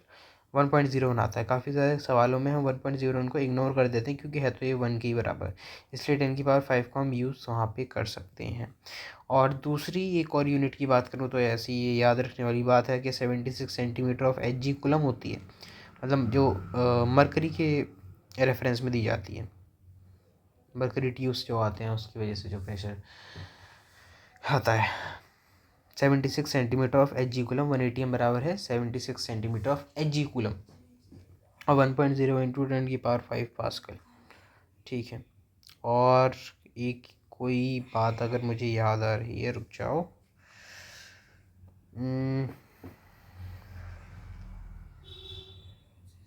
हाँ, प्रेशर को एक और चीज़ बता देता हूँ, न्यूटन मीटर स्क्वायर में तुम लिख सकते हो, न्यूटन पर मीटर स्क्वायर में। ठीक है सर, मतलब पास्कल और न्यूटन, हाँ वो दोनों सेम ही है, बिल्कुल बिल्कुल बिल्कुल। और ये तो मैं पहले ही बता चुका हूँ, 1 मीटर क्यूब बराबर होता है 10⁵ लीटर। ये यूनिट कन्वर्ट तो आते ही होने चाहिए। अब हम बात करते हैं फर्स्ट लॉ ऑफ थर्मोडायनेमिक्स की। फर्स्ट लॉ ऑफ थर्मोडायनेमिक्स जो केमिस्ट्री का थर्मोडायनेमिक्स है वो पूरा का पूरा इसके ऊपर चलता है। फर्स्ट लॉ ऑफ थर्मोडायनेमिक्स क्या इक्वेशन होती है, Q is equal to delta U plus W. क्या होती है, Q is equal to delta U plus W. क्या होती है, Q is equal to delta U plus W. Sir ये Q क्या है, Q मुझे समझ नहीं आया। Q है तुम्हारा heat supply to the gas, जो तुमने हीट सप्लाई करी है, वो जो हीट ने, जो गैस ने हीट रिलीज़ करी है, नहीं जो गैस ने हीट रिलीज़ नहीं करी भाई, जो तुमने हीट सप्लाई करी है गैस को, ठीक है, वो हमारा Q है, बहुत बढ़िया। डब्ल्यू क्या है, डब्ल्यू मुझे समझ नहीं आया। Work done by the gas. Sir ये work done by the gas क्या होता है, तो गैस के द्वारा किए जाने वाला वर्क हमारा डब्ल्यू कहलाता है। सर ये डेल्टा यू क्या है, तो ये चेंज इन इंटरनल एनर्जी है, चेंज इन इंटरनल एनर्जी। अब देखो मैं इसमें तुम्हें दो खूबसूरत बात बताऊंगा यहाँ पे, जो क्यू और डब्ल्यू है, जो क्यू और डब्ल्यू है ये प्रोसेस डिपेंडेंट होते हैं भाई साहब, ये प्रोसेस डिपेंडेंट होते हैं। और जो डेल्टा यू होता है, क्योंकि ये पाथ डिपेंडेंट प्रॉपर्टीज़ होती हैं। वैसे इसके बारे में हम डीप पढ़ाई केमिस्ट्री वाले चैप्टर में ही करते हैं थर्मोडायनेमिक्स, बट फिर भी यहाँ पे थोड़ा सा सुन लो। और जो डेल्टा यू होता है वो ओनली डिपेंड ऑन इनिशियल और फाइनल टेम्परेचर। क्यों, क्योंकि ये स्टेट फंक्शन है। स्टेट ये याद ही करना पड़ेगा, मतलब केमिस्ट्री से दिमाग उधर, दोनों चैप्टर को कनेक्ट करना ही पड़ेगा थोड़ा। स्टेट फंक्शन है, पाथ फंक्शन है। स्टेट फंक्शन इनिशियल फाइनल पे डिपेंड करता है केवल, पाथ फंक्शन पूरे के पूरे पाथ पे डिपेंड करता है। पाथ फंक्शन केवल दो ही होते हैं, क्यू और डब्ल्यू, हीट और वर्क डन। बाकी जितने बचे सारे के सारे स्टेट फंक्शन कहलाते हैं। इसमें देखा जाए तो Q और W हमारे पाथ फंक्शन है और डेल्टा यू स्टेट फंक्शन है। इसलिए यहाँ पे बड़ी खूबसूरत सी बात लिखी है कि Q और W प्रोसेस डिपेंडेंट है, बेसिकली प्रोसेस के पूरे पाथ पे डिपेंड करते हैं। और जो डेल्टा यू है, जो कि चेंज इन इंटरनल एनर्जी है, वो एक स्टेट फंक्शन होता है, इसीलिए इनिशियल और फाइनल टेम्परेचर पे डिपेंड करता है। अब यहाँ पे डिफरेंशियल इक्वेशन लिख देता हूँ, D Q is equal to D U plus D W भी तुम यूज़ कर सकते हो। D Q is equal to D U plus D W भी हम यूज़ कर सकते हैं, बिल्कुल ये भी यूज़ कर सकते हो तुम, ठीक है। ये थोड़ा सा हमने यहाँ पे इस पिक्चर में भी डिपिक्ट कर दिया। मान लो हीट सप्लाइड क्यू है, ये सिस्टम है, आइडियल गैस है, वर्क डन कर रही है, ऑब्वियस सी बात है वर्क डन, मैंने हीट दे दी, वो दे दी। अब गैस का काम है वो वर्क डन करे, उसे पिस्टन को ऊपर करे वो अपना प्रेशर लगा के। Now change in internal energy के फॉर्मूलाज यहाँ पे क्या है, तो यू इज इक्वल टू, ये तो हमने अभी पढ़ा था पीछे चैप्टर में, N F R T by two, N C V delta T, ये हमने पढ़ लिया है।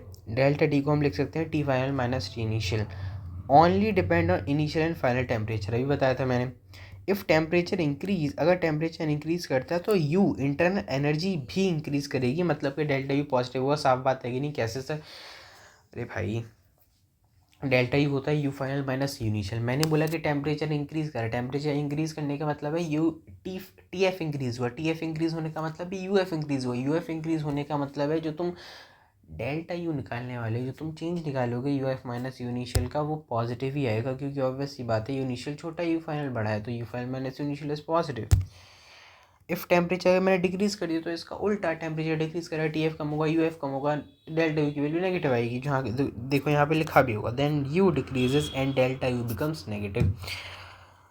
D U is equal to N C V T, इसकी डिफरेंशियल इक्वेशन लिख दी मैंने। जो ऊपर लिखा हुआ है delta U is equal to N F R delta T by two equal N C V delta T, वो मैंने यहाँ पे डिफरेंशियल इक्वेशन की फॉर्म में लिख दिया। D U is equal to N C V D T is equal to N F R D T by two, ठीक है। अब वर्क डन बाय गैस, थोड़ा सा इस पर चर्चा करते हैं, और इस पर ही सवाल बहुत सारे बनते हैं इस चैप्टर में।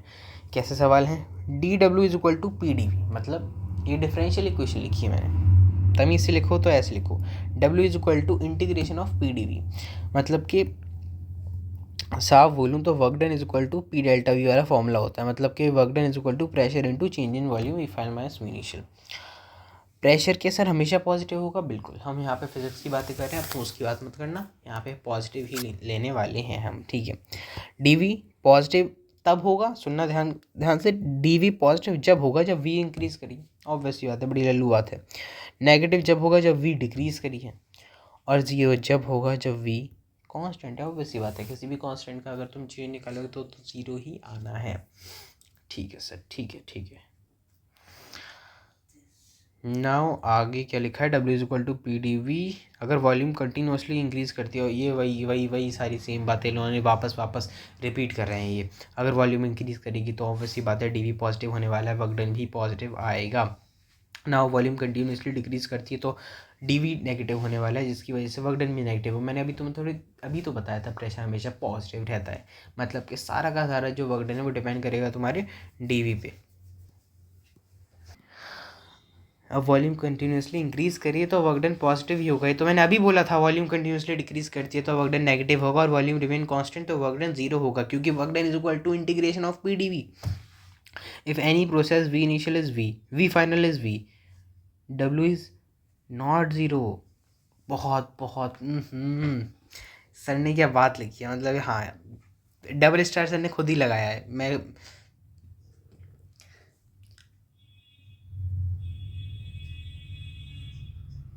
वॉल्यूम का कांस्टेंट होना थ्रू आउट द प्रोसेस और वॉल्यूम का सेम रहना थ्रू आउट द प्रोसेस, दोनों अलग अलग बातें हैं। बहुत बहुत बहुत बहुत गहरी बात बोल रहा हूँ, ये बहुत गहरी बात बोल रहा हूँ, पूरे चैप्टर की ध्यान से सुनना। साइक्लिक प्रोसेस में सर वर्क डन तो जीरो होना चाहिए था। मैंने बोला क्यों, क्योंकि V final minus V initial तो सेम है। नहीं, ऐसा नहीं है।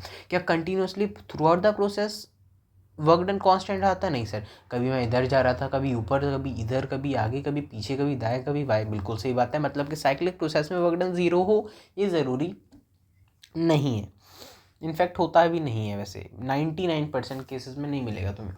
लेकिन अगर मैं बोल रहा हूँ कि वॉल्यूम कांस्टेंट है, हाँ वॉल्यूम कांस्टेंट है, तो work done sir G zero होने वाला है मेरा यहाँ पे। एकदम सही बात है ये, हाँ। और बहुत बहुत तरीके से मैं इसे लिख भी दूंगा यहाँ पे एकदम साफ साफ, बहुत साफ शब्दों में। वी कांस्टेंट और V final is equal to V और वी इनिशियल, मतलब कि मैंने एक प्रोसेस करी है जिसमें वी फाइनल और वी इनिशियल वी था। मैंने तुम्हें क्या बताया कि बीच में कितना था? नहीं सर, आपने ये नहीं बताया। लेकिन अगर मैं बोलता हूँ वी कांस्टेंट है, मैंने तुम्हें पूरा सार बता दिया कि भाई इस पॉइंट पर, इस पे, इस पे, इस पे, इस पे, इसके सारे इन्फाइनाइट पॉइंट पे हर जगह वॉल्यूम वी ही थी। लेकिन जब मैंने तुमसे बोला कि वी फाइनल वी है, वी इनिशियल वी है, तो अब मुझे बताओ, मैं ऐसे नहीं बता सकता, ऐसी बातें मत करो मेरे साथ। ज़रूरी नहीं यहाँ पे वर्क डन ज़ीरो हो, वर्क डन ज़ीरो भी हो सकता है, पॉजिटिव भी हो सकता है, नेगेटिव भी हो सकता है। चलो, अब work done by gas in PV diagram, थोड़े से डायग्राम ग्राफ्स की सारी बातें यहाँ पे मैं करने वाला हूँ, ग्राफ की बातें, क्योंकि ग्राफ पूछे भी जाते हैं जेईई मेंस में भी और नीट में भी।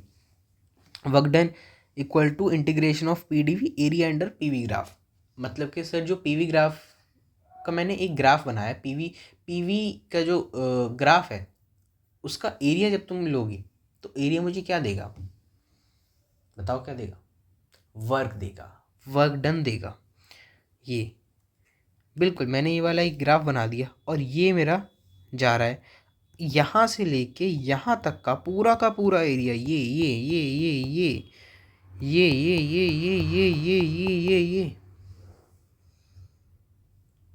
वर्क डन देगा। चलो बहुत बढ़िया, बड़ी खूबसूरत बात बोली है। Work done by gas in PV diagram, हाँ बिल्कुल। जैसे एक और चीज़, हाँ देखो, इसे मैं ऊपर दिखाता हूँ। एक है ये और एक है ये, मैंने दोनों ही बना दिए एक में। क्या तुम मुझे, रुको, ये ए है मान लो, ये बी है, ठीक है। अब तुम्हें बताना है किस केस में वर्क डन यहाँ पे नेगेटिव आएगा या पॉजिटिव आने वाला है। जाहिर सी बात है, अगर तुम देखो बी वाले ग्राफ को, तो यहाँ पे तुम्हें वॉल्यूम इंक्रीज होती हुई दिखेगा, और अभी तो मैंने तुम्हें बताया था कि वॉल्यूम इंक्रीज होता है, प्रेशर हमेशा पॉजिटिव रहेगा। क्या सर प्रेशर नेगेटिव हो सकता है? गलत, नहीं हो सकता।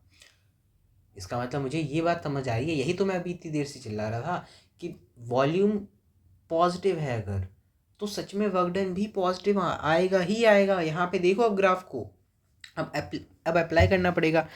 बी वाले ग्राफ में वॉल्यूम मुझे इंक्रीज होते हुए दिख रहा है, मतलब कि बी का जो वर्क डन होगा वो पॉजिटिव होगा। बहुत खूब। अगर ए वाले की बात करूं,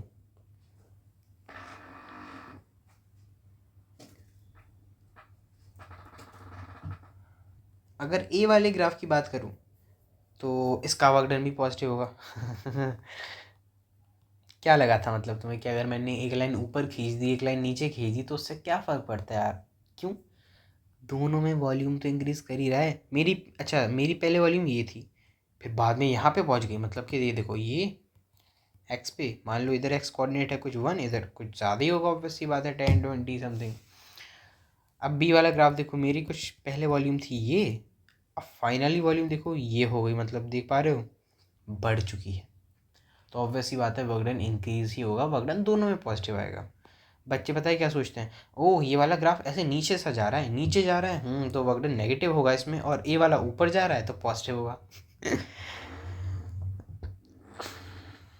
लेकिन सर अब बता तो दो आखिर वर्क डन नेगेटिव होगा कहाँ? हाँ बिल्कुल होगा, एक केस में मैं बताता हूँ अभी।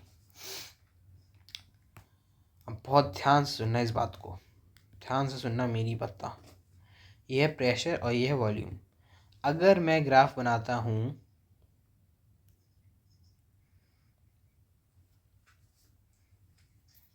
ये वाला बड़ा खूबसूरत ग्राफ है, अगर तुम ध्यान से देखो तो एक बच्चा देख के कहेगा यार बढ़ रहा है, कुछ तो बढ़ रहा है यहाँ पे।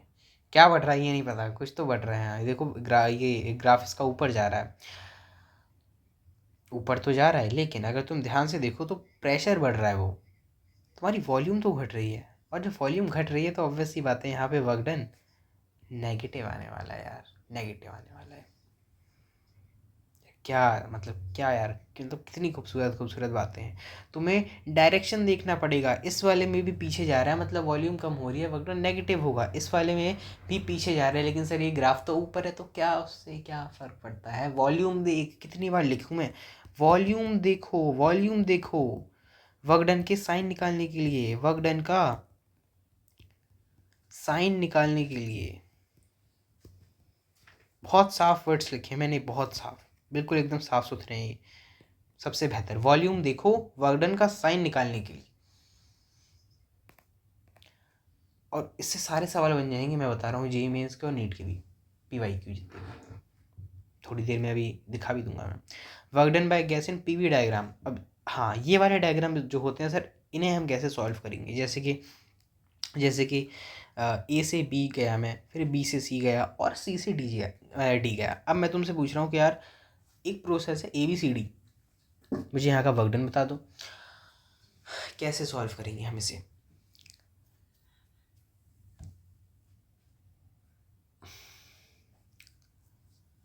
तुम एक काम करो, यहाँ पे डेल्टा वी तो निकाल सकते हो, क्या होता है PDV डिफरेंशियल इक्वेशन में वैसे नॉर्मल क्या होता है? वैसे तो सर P डेल्टा वी, मतलब कि V final minus V initial, बिल्कुल। अगर एक स्ट्रेट लाइन ग्राफ है तो उसमें दोनों तो सेम है, मतलब वहाँ पे वर्क डन 0 होगा, ठीक है, वॉल्यूम कांस्टेंट है, बहुत बहुत बढ़िया। लेकिन अगर एक ऐसी प्रोसेस है, मतलब AB आगे जा रहा हूँ, वर्क डन पॉजिटिव है, BC ऊपर जा रहा हूँ, वर्क डन 0 होगा, CD इधर जा रहा हूँ, इधर पीछे, मतलब वर्क डन नेगेटिव होने वाला है। ओवरऑल देखो बातें, अगर तुम देखो, ये छोटा सा एरिया कवर कर रहा है, ये ज़्यादा सा एरिया कवर कर रहा है, नेगेटिव वाला ज़्यादा एरिया कवर कर रहा है। अब बड़ा कॉमन सेंस वाली बात है कि नेगेटिव वाला ज़्यादा एरिया कवर कर रहा है, तो मेरा नेट वर्क डन, मैंने कुछ कैलकुलेट भी नहीं करा, लेकिन मैं फिर भी तुम्हें ये बात बता पाऊंगा कि मेरा नेट वर्क डन किस साइन के साथ आने वाला है? नेगेटिव के साथ आएगा, नेगेटिव के साथ आएगा। ठीक है, बहुत बढ़िया। अब इस वाले को देखो, A से B, B से C, C से D। A से B पीछे जा रहा है, नेगेटिव होगा, B से C ऊपर जा रहा है, वॉल्यूम कांस्टेंट है, वर्क डन 0 होगा। C से D आगे जा रहा है, वॉल्यूम पॉजिटिव है, तो यहाँ पे वर्क डन भी पॉजिटिव होने वाला है। और एक बात साफ सुथरी सी दिखती हुई कि ये इतना बड़ा सा एरिया सर मुझे पॉजिटिव वर्क डन देगा, और ये छोटा सा एरिया नेगेटिव देगा, तो साफ साफ सी बात है कि यार हाँ, मेरा जो नेट वर्क डन आने वाला है वो कुछ पॉजिटिव ही आएगा। सर जी मुझे फ़र्क नहीं पड़ता आंसर क्या है, लेकिन मैं इतनी बात आपको बता सकता हूँ, मेरा जो नेट वर्क डन है वो पॉजिटिव आने वाला है। बहुत खूब यार, यही तो सुनना था, यही तो सुनना था। साइक्लिक प्रोसेस ऐसी प्रोसेस होती है जिसमें इनिशियल और फाइनल स्टेट सेम होती है। मतलब जैसे मान लो मैं ए से बी गया, बहुत बढ़िया, बी से सी गया, बहुत बढ़िया, सी से डी गया, बहुत बढ़िया, डी से वापस ए आ चुका हूँ मैं, वापस ए आ चुका हूँ। एक चीज़ हमेशा हमेशा हमेशा साइक्लिक प्रोसेस में ज़ीरो होती है, बताओ क्या? बताओ बताओ बताओ बताओ बताओ बताओ बताओ। Delta U. क्या बात कर रहे हो यार, डेल्टा यू कैसे ज़ीरो है?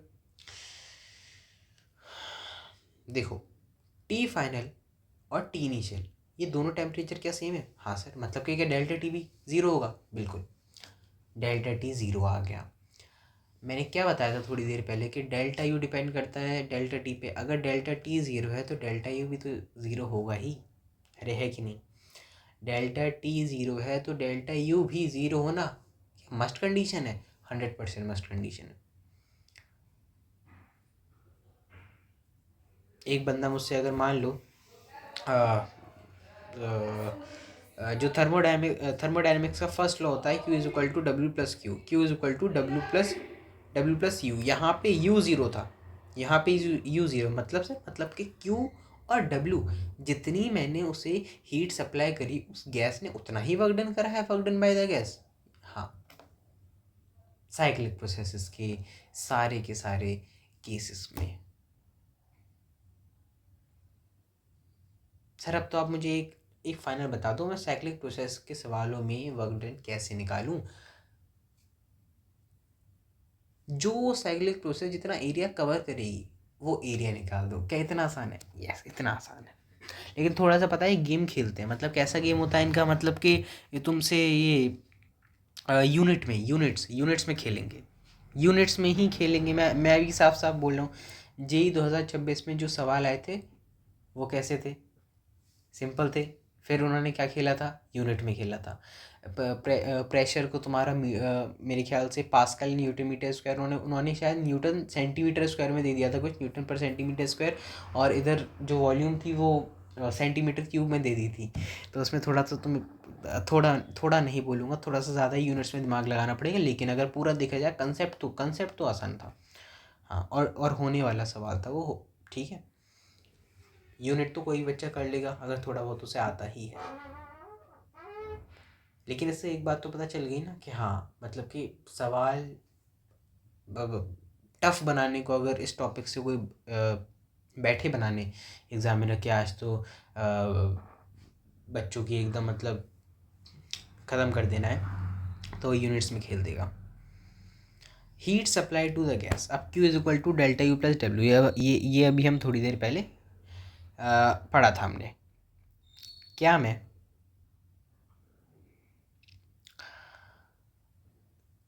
अच्छा, Q जो होता है वो एन सी डेल्टा टी के बराबर होगा? क्या मैं बोल दूँ ऐसा? बताओ। Q होता है एन सी डेल्टा टी के बराबर। मोलर, अब ये सर C क्या है? हमने तो C भी पढ़ा, हमने पिछले चैप्टर में सी पी पढ़ा, ये C क्या है? बहुत बहुत बहुत खूबसूरत चीज़ है, molar specific heat capacity of the process. ये पूरी की पूरी प्रोसेस की मोलर स्पेसिफिक हीट कैपेसिटी? नहीं नहीं नहीं नहीं नहीं नहीं नहीं नहीं, अरे नहीं नहीं नहीं नहीं, molar specific heat capacity, molar specific heat capacity. ठीक है, बड़ा सर खूबसूरत सा फॉर्मूला है, हमें याद रखना है, बहुत बढ़िया, ये याद ही रखना है, Q is equal to N C delta T, और बड़ा सिंपल भी है। तो C बराबर Q है एन डेल्टा टी, बहुत खूब। तो heat required to increase temperature of 1 mole gas by 1 kelvin. तो कोई बंदा मुझसे ज़रा मोलर स्पेसिफिक हीट कैपेसिटी की डेफिनेशन पूछ ले तो मुझसे क्या बोलोगे? 1 मोल गैस का 1 केल्विन टेम्परेचर बढ़ाने के लिए जितनी हीट की रिक्वायरमेंट है वो मेरी sir molar specific heat capacity होती है। मैंने क्या बोला फिर से? 1 मोल गैस को 1 केल्विन टेम्परेचर इंक्रीज करने के लिए जितनी हीट की रिक्वायरमेंट होती है, मिनिमम बोला मैं, मतलब जस्ट मतलब एकदम से जो हीट मिली, हाँ इनफ हो गई, 1 केल्विन बढ़ गया, उस चीज़ को, उस हीट को हम यहाँ पे मोलर स्पेसिफिक हीट कैपेसिटी बोलते हैं। ये स्पेसिफिक हीट कैपेसिटी नहीं है, नहीं है, नहीं है, नहीं है, मोलर स्पेसिफिक हीट कैपेसिटी है। ठीक है, ठीक है, ठीक है, ठीक है। डिफरेंट टाइप्स ऑफ प्रोसेस, हम अलग अलग टाइप की प्रोसेस पढ़ने वाले हैं। Isochoric, isobaric, isothermal, iso adiabatic. आओ अभी देखते हैं।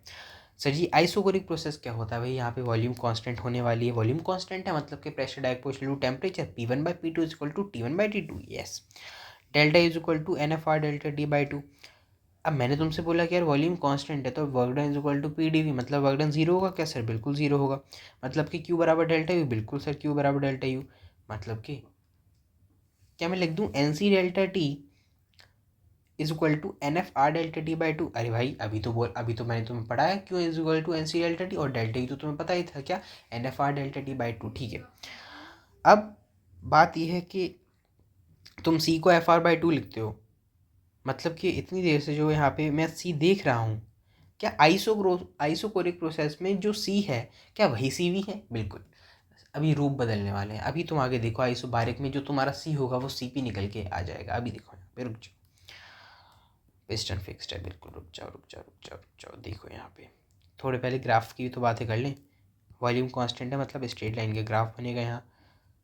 अब P pressure direct proportional to temperature हो जाएगा तो स्ट्रेट लाइन ग्राफ बनेगा। वॉल्यूम कांस्टेंट है, सीधी रेखा। P is equal to NRT, P is equal to NR/V into T। बहुत बढ़िया। आते हैं अब आइसोबारिक प्रोसेस पे। सर आइसोबारिक प्रोसेस क्या होती है? एक लाइन बोलूँगा, प्रेशर कांस्टेंट होता है। प्रेशर कांस्टेंट, बिल्कुल। मतलब कि साफ साफ बोल दूँ कि क्या volume direct proportional to temperature है? बिल्कुल। Delta U is equal to NCV delta T। अभी तो बताया मैं तुम्हें डेल्टा यू क्या होता है। सर डेल्टा यू तो NC डेल्टा T, यही तो है आइसोबारिक में। देखो जैसे ऊपर देखो, ये जो मैंने तुम्हें बताया था यहाँ पे कि delta U NCV delta T के बराबर आ रहा है यहाँ पे आइसोकोरिक में। मतलब अगर मैं यही डेल्टा यू उठा के यहाँ लेके आ जाऊँ, ये तो हमेशा होगा ही, हमेशा। इसे लिख लो ऑलवेज यहाँ पे कि डेल्टा यू बराबर होता है NCV डेल्टा टी। मतलब कि work done is equal to PdV is equal to P को बाहर निकालिए क्योंकि P तो कांस्टेंट है, और अंदर आ जाएगा V2 माइनस V। मतलब कि वर्क डन का है कि यहाँ पे बड़ा खूबसूरत सा फॉर्मूला यहाँ पे बन चुका है। W is equal to NR T2 minus T1 is equal to NR delta T। ठीक है, हाँ सर, बहुत बढ़िया। Q is equal to NCV delta T plus NR delta T। अब Q तुम्हारा किसके बराबर होता है? सब जानते हैं, NC डेल्टा T के।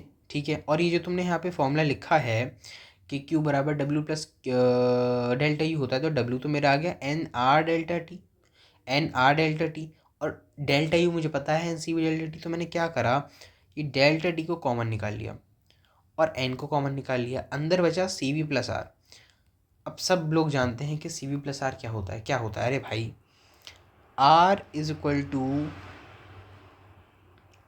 CP माइनस CV, तो CV प्लस R हो जाएगा तुम्हारा CP। मतलब कि अगर मैं साफ साफ बात बोलूँ एकदम, तो Q यहाँ पे बराबर आने वाला है NCP डेल्टा T के। ये है सारा का सारा सत्य।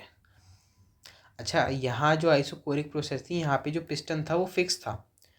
आइसोबारिक प्रोसेस में पिस्टन अब फ्री टू मूव हो चुका है, ये मैं बोल रहा हूँ। और ये तो तुम लॉजिक से भी सोच सकते हो। कैसे? आइसोकोरिक में मैंने बोला कि वर्क डन जीरो होता है, तभी तो पिस्टन फिक्स था, तभी तो मैं नहीं हिला पाया, तभी तो गैस नहीं हिला पाई उस पिस्टन को। अब यहाँ पे आइसोबारिक में क्या है, यहाँ पे पिस्टन ऊपर नीचे हो सकता है, फ्री टू मूव है, मतलब वर्क डन होगा, हुआ भी है वर्क डन, आ भी रहा है मेरा वर्क डन, आना भी चाहिए था, आ भी गया। अब कुछ ऐसी बातें मैं करने वाला हूँ जिसमें नीट में तो आज तक सवाल नहीं आए, जेई में आए। तो जैसे मान लो यहाँ पे पी ए प्रेशर ऊपर लग रहा है और नीचे लगेगा P0 ए प्रेशर। ऑब्वियस ही बात है, पिस्टन के द्वारा लगाए जाने वाला प्रेशर नीचे और गैस जो लगा रही है प्रेशर वो ऊपर। सर लेकिन इसका भी तो कुछ मास होगा। बिल्कुल, तो mg फोर्स नीचे लगी, मैंने कब बोला नहीं है। तो P is equal to P0 A plus mg, क्योंकि ऊपर एक फोर्स है नीचे दो फोर्स है। P is equal to balance हो जाएगा P0 A plus mg। Finally यहाँ पे तुम लिख सकते हो P is equal to P0 plus mg/a। और ये बहुत सिंपल सी चीज़ है, कॉमन सेंस वाली चीज़ है, तो इसे याद करने की कोई ज़रूरत। आइसोबारिक में प्रेशर कांस्टेंट देखो, सीधी रेखा, प्रेशर कांस्टेंट है सीधी रेखा, और temperature direct proportional to volume है स्ट्रेट लाइन। तुमसे इसका स्लोप पूछ सकते हैं, स्लोप कौन बच्चे निकाल सकता, P V is equal to N R T से। अब आती है आइसोथर्मल प्रोसेस। सर ये आइसोथर्मल प्रोसेस क्या होती है? यहाँ टेम्परेचर अपना कांस्टेंट होता है, P V is equal to N R T, P one V one is equal to P two. मैं बता रहा हूँ बहुत सवाल सॉल्व हो जाएंगे तुम्हारे इससे। क्या बात कर रहे हो इतनी सिंपल सी इक्वेशन से, P one V one is equal to P two we two, बिल्कुल, क्योंकि पूछे गए हैं, इसमें मैं क्या करूँ, पूछे गए हैं। डेल्टा यू यहाँ पे जीरो से, डेल्टा यू जीरो क्यों है? अरे भाई टेम्परेचर कांस्टेंट है, टेम्परेचर कांस्टेंट है। तो work done is equal to P D V N R T by V, D V is equal to N R T L N V two by V one, N R T L N V two by V one. बहुत प्यारा, बहुत important formula. Sir मैं इसे और कैसे लिख सकता हूँ? भाई डेल्टा यू जीरो मतलब कि क्यू वर्क डन के बराबर, मतलब Q is equal to W is equal to N R T L N V two by V one, और या फिर तुम लिख सकते हो 2.303 एन आर टी लॉग। अरे भाई एल इन को जब तुम लॉग में कन्वर्ट करते हो तो तुम्हें 2.303 से मल्टीप्लाई करना पड़ता है, वही मैंने करा। N R T L N V two by V one is equal to 2.303 N R T log V two by V one. L N को लॉग में करने के लिए तो सब लोग जानते ही होंगे। आइसोथर्मल में देखो प्रेशर कांस्टेंट है सीधी रेखा, सॉरी टेम्परेचर कांस्टेंट है सीधी रेखा, यहाँ पे भी टेम्परेचर कांस्टेंट है।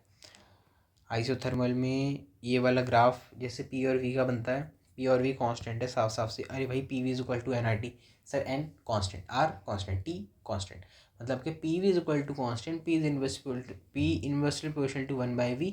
रेक्टेंगुलर हाइपरबोला ग्राफ यहाँ पे बनने वाला है, मतलब कि D P by D V is equal to minus P by V. ये स्लोप होने वाला है तुम्हारा टेंजेंट का, तुम बना के देख भी सकते हो। P V is equal to N R T, मुझे पी और वी का ग्राफ चाहिए, P V is equal to N R T by V, लेकिन सर मुझे तो पी बाई वी का चाहिए था। हाँ हाँ हाँ, पी बाई वी का, D P by D V is equal to minus P by V.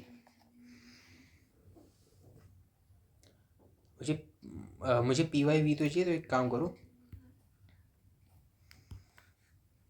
तो समझो बात कोई।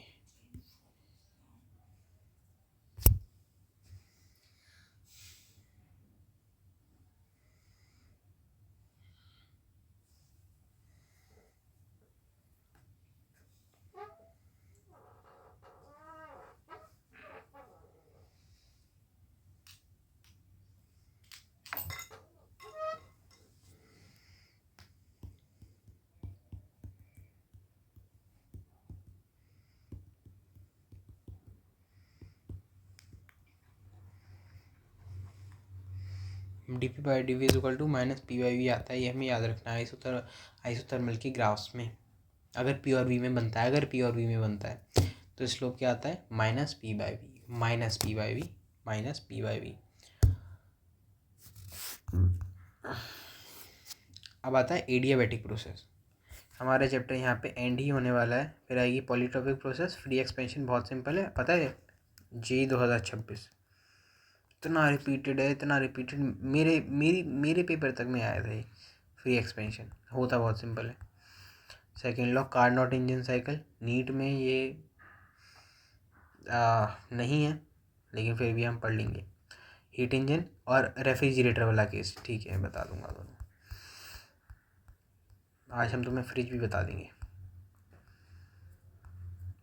हाँ एडियाबैटिक प्रोसेस, यार ये एडियाबैटिक प्रोसेस क्या होती है? देखो क्यों यहाँ ज़ीरो होता है, साफ साफ बोलूँ, कोई भी हीट मैंने सप्लाई नहीं करी, कहाँ से आएगी हीट? मैंने दी ही नहीं, तुमने दी ही नहीं है, बिल्कुल मैंने दी ही नहीं।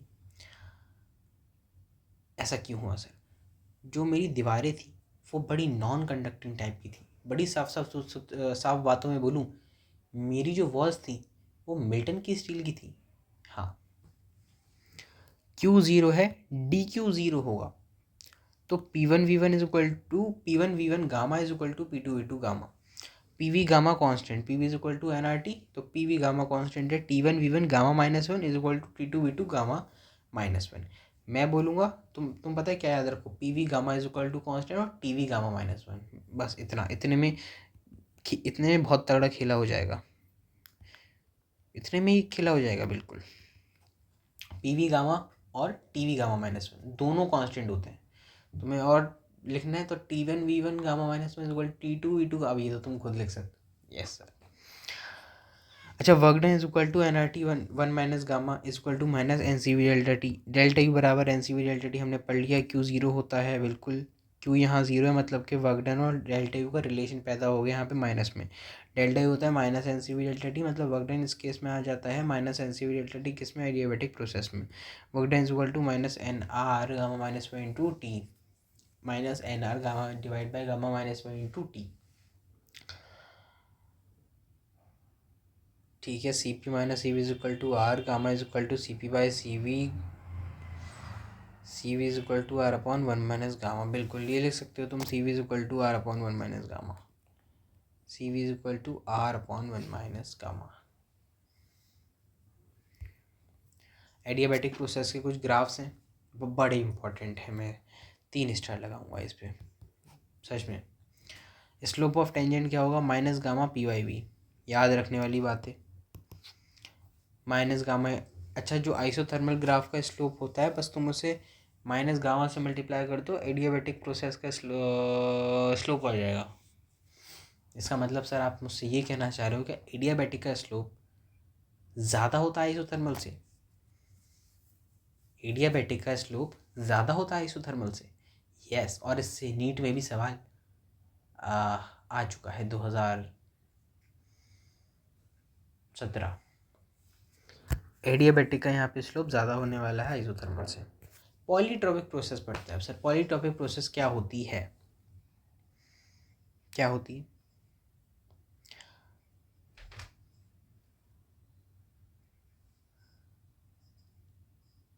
हाँ, पीवी पावर है M is equal to constant, बस इतना याद रखो, बड़े से बड़े सवाल बन जाएंगे। क्या बात कर रहे हो? हाँ, ये जनरल इक्वेशन है, पी वी की power M is equal to constant, delta U is equal to N C V delta T, work done N R delta T upon one minus M. ठीक है, तो क्यू हो जाएगा delta U plus W, तो delta U हम निकाल चुके हैं, N C V delta T, N R delta T divide by one minus M is equal to N C delta T. Now C is equal to C V plus R divide by one minus M. Example देख लो, आओ example देख लेते हैं। जैसे मान लो P V की power three is equal to constant तुम्हें दे रखा है, मतलब कि एम मुझे सर थ्री दे रखा है, बिल्कुल थ्री दे रखा है। वो तुमसे पूछ लेगा भाई अब मैंने ये क्वेश्चन दे दी, मुझे वर्क डन बता दो, क्या तुम नहीं बता सकते? N R delta T divide by one minus हम नहीं कर सकते क्या? N R delta T upon one minus three minus का N R delta T by two. अब वो तुमसे सी भी पूछ ले, C is equal to C V plus R upon one minus M, ये भी निकाल सकते हैं। चलो चलो, एक और एक अच्छा और सवाल। अब उसने सवाल में दे दिया टी टू वी की power three is equal to constant. अरे यार, ये तो चीटिंग कर दी। कैसे यार? हमारे हमारे हमारे जो हमारे सर हैं, उन्होंने तो हमें वी पी वी की power M is equal to constant पढ़ाया है, इन्होंने सवाल में हमसे उल्टा करके पूछ लिया, इन्होंने हमें टीवी का रिलेशन दे दिया। अरे भाई, कैसी छोटी बातें करते हो ये, कैसी छोटी बातें कर रहे हो? तुमने पीवी का रिलेशन पढ़ा है, सवाल में तुम्हें टीवी का दे दिया, क्या दिक्कत की बात है? तुम अपनी जान झोंक दो उस टीवी को पीवी में कन्वर्ट करने के लिए। बड़ी खूबसूरत लाइन थी, तुम अपनी जान झोंक दो टीवी को पीवी में कन्वर्ट करने के लिए। कैसे करूँ अब सर? वो देखो भाई, वी तो पहले से है ही, टी को पी में कन्वर्ट करो। कैसे करूँ देखो,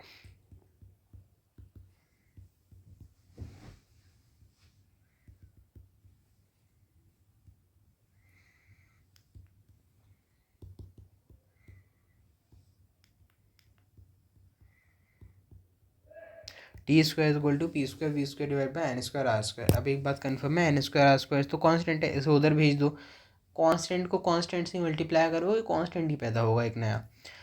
अब यहाँ पे p की पावर टू और v2 और v3, ये हो गया v5, मतलब कि p की पावर टू और v की पावर फाइव कांस्टेंट है। अगर देखा जाए, मैं इसे डिवाइड कर दो, एक काम करो, टू से डिवाइड कर दो। जब तुमने टू से डिवाइड करा तो ये फाइनल इक्वेशन तुम्हारी बन गई। भाई अब तो कर सकते हो क्या? अब तो तुम्हें मिल गया ना पी वी की पावर फाइव बाई टू। हाँ सर, अब मुझे यहाँ पे m मिल चुका है फाइव बाई टू, मैंने कन्वर्ट कर लिया। हाँ चलो, अब हम देखते हैं फ्री एक्सपेंशन। भाई साहब, बड़ा सिंपल है और रिपीट बहुत होता है, मतलब इससे जो मैच द कॉलम है, मैच द मैट्रिक्स वाले जो सवाल है, इस साल भी पूछा गया था ये सवाल, लगभग हर शिफ्ट में पूछा गया है, हर शिफ्ट में पूछा गया है। ऐसा क्या है इसमें, देखो कोई भी हीट एक्सचेंज होता नहीं है, डी क्यू ज़ीरो है,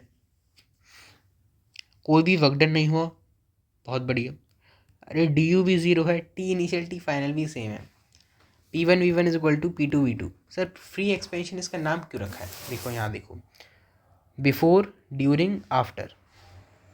मैंने एक एडियाबैटिक वेसल ली है, अंदर पूरा वैक्यूम भरा है, जैसे ही मैंने ये गायब कर दी पूरी वॉल्यूम फैल गई, अरे कोई पिस्टन ही नहीं है उसे रोकने वाला, तभी तो नाम है इसका free expansion. Free expansion, free expansion. मैंने हटा दी बीच की जो इंसुलेटिंग ट्यूब थी, जो भी पिस्टन था मैंने हटा दिया, गायब कर दिया।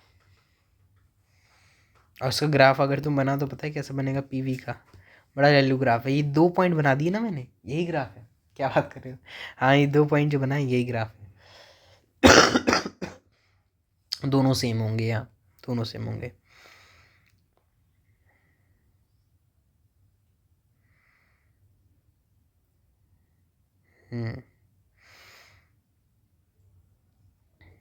चलो आगे, साइक्लिक प्रोसेस थोड़ा सा और बता दूं क्या, चलो देख लो। इनिशियल और फाइनल स्टेट यहाँ पे सेम रहती है, देख लिया था, डेल्टा यूनिट जीरो होता है, क्यू नेट बराबर डब्ल्यू नेट हो जाएगा, area enclosure PV diagram, work done positive पढ़ लिया, नेगेटिव पढ़ लिया, ये सर्कुलर वाला, ये देखो ये अभी हमने नहीं पढ़ा था। अगर सर सर्कुलर ग्राफ दिया हो तो बेटे उसके एरिया को निकालने के लिए फॉर्मूला लगाना पाई ए बी। अरे भाई area of ellipse, area of ellipse, area of ellipse pi A B, और पाई 2 × 2 भी, मतलब कि पाई P2 - P1 × V2 - V1। ओहो यस, क्योंकि भाई हम क्या लेते हैं, ये ए क्या है बताओ जल्दी, ए क्या है बताओ बताओ, सेमी मेजर एक्सिस और बी सेमी माइनर एक्सिस। मुझे यही तो चाहिए, मुझे यही तो चाहिए, ये से निकालने के लिए क्या करना पड़ेगा, P2 - P1 और V2 - V1। एफिशिएंसी पूछ लेते हैं कभी कभी हमसे, एफिशिएंसी बता दो, मतलब कि ईटा, ईटा मतलब कि work done net divide by Q positive, जितना वर्क डन तुम्हें निकला और जितने, अरे भाई किसी भी चीज़ की दुनिया में एफिशिएंसी निकालनी है उसका तो एक ही फॉर्मूला होता है, क्या, जितना मुझे मिला डिवाइड बाय जितना मैंने दिया। जितना मुझे मिला डिवाइड बाय जितना मैंने दिया। अब ऑब्वियस सी बात है, तुम्हें तो वर्क डन ही मिलेगा जो गैस करेगी। तुमने क्या दिया सर, मैंने हीट दी, मतलब कि W net divide by Q positive, so Q net divide by Q positive. अरे भाई वो वर्क डन भी तो हीट के फॉर्म में ही मिला ना, तो बस मैंने क्यू नेट लिख दिया। अच्छा Q positive sum of positive heats only, मतलब कि क्यू पॉजिटिव का मेरा ये मतलब है कि जितनी हीट मैंने सप्लाई करी, ज़रा सी भी रिलीज़ नहीं है, मैंने सारी की सारी जो सप्लाई वाली हीट थी वही है क्यू पॉजिटिव का मतलब। ओके बहुत खूब।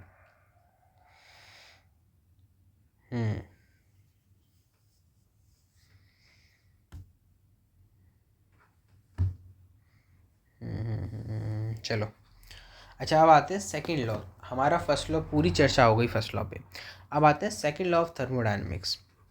There are 2 conventional statements of second law. देखो कह रहा है कि 2 पुरानी बातें हैं सेकंड लॉ की, एक है केल्विन प्लांक स्टेटमेंट और दूसरा क्लॉसियस स्टेटमेंट। एक है केल्विन प्लांक स्टेटमेंट और दूसरा है क्लॉसियस स्टेटमेंट। बच्चे इस पे लड़ाई करते रह जाते हैं कि सर ये सिलेबस में नहीं है। मैं ये बोलूँगा कि यार इससे अच्छा पढ़ लो। चलो केल्विन प्लांक स्टेटमेंट क्या बोलती है, कह रही है कि it is impossible for an engine working with, बड़ी बड़ी कॉमन सी बात बोली इन्होंने, केल्विन और प्लांक दोनों ने, मतलब दोनों ने इतना दिमाग अपना लगाया लेकिन बोली बड़ी सिंपल सी चीज़। It is impossible for an engine working between a cyclic process to extract heat from a reservoir and convert completely into work. In other words, 100% conversion of heat into work is impossible. बोला कोई भी engine हो, इस दुनिया का कोई भी engine ऐसा हम बना ही नहीं सकते, हम इंसान, हम ह्यूमंस ऐसा इंजन नहीं बना सकते, बन ही नहीं सकता, इनफैक्ट होता ही नहीं है पूरे यूनिवर्स में, हम तो बना ही नहीं सकते, यूनिवर्स में भी नहीं होता। कैसा,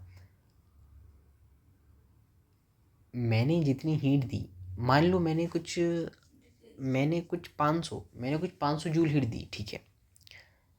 तो केल्विन प्लैंक बोल रहे हैं कि ऐसा पॉसिबल ही नहीं है कि अगर तुमने 500 जूल हीट सप्लाई करी है तो तुम्हें वर्क डन 500 जूल का मिल जाए, हो ही नहीं सकता।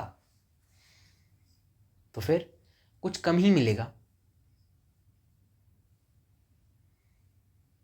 तुम अपनी पूरी जान लगा दो तो भी 500 के नियर तो आंसर ले ही आओगे, लेकिन 500 तो ला ही नहीं सकते।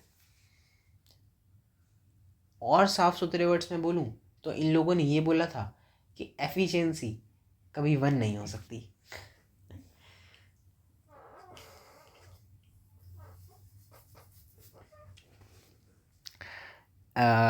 यहाँ पे सर ने क्या लिखा है इसके नीचे देखो, efficiency of any engine is less than is equal to efficiency of Carnot engine. देखो जो आगे मैं बात करूँगा कार्नोट इंजन की, वो हमने अज्यूम करा है, हम सब चीज़ अज्यूम कर लेते हैं, वो उसकी एफिशिएंसी 1 है, ठीक है। तो देखो एफिशिएंसी ऑफ कार्नोट इंजन या तो ज़्यादा होगी या बराबर होगी, कभी भी कार्नोट इंजन से ज़्यादा एफिशिएंसी किसी भी इंजन की नहीं हो सकती। चलो सेम टेम्परेचर पे बिल्कुल। अब आता है क्लॉसियस का statement, second law of thermodynamics में इन दोनों बंदों के, वैसे है तो 3 बंदे लेकिन स्टेटमेंट तो 2 है ना, तो 2 स्टेटमेंट ही हैं। दूसरी स्टेटमेंट क्या बोलती है, it is impossible for a self acting machine unaided by an external agency to transfer heat from a cold to hot reservoir. ये इसके मैं आगे और अच्छी से बात करूँगा। In other words heat cannot in itself flow from a colder to a hotter body.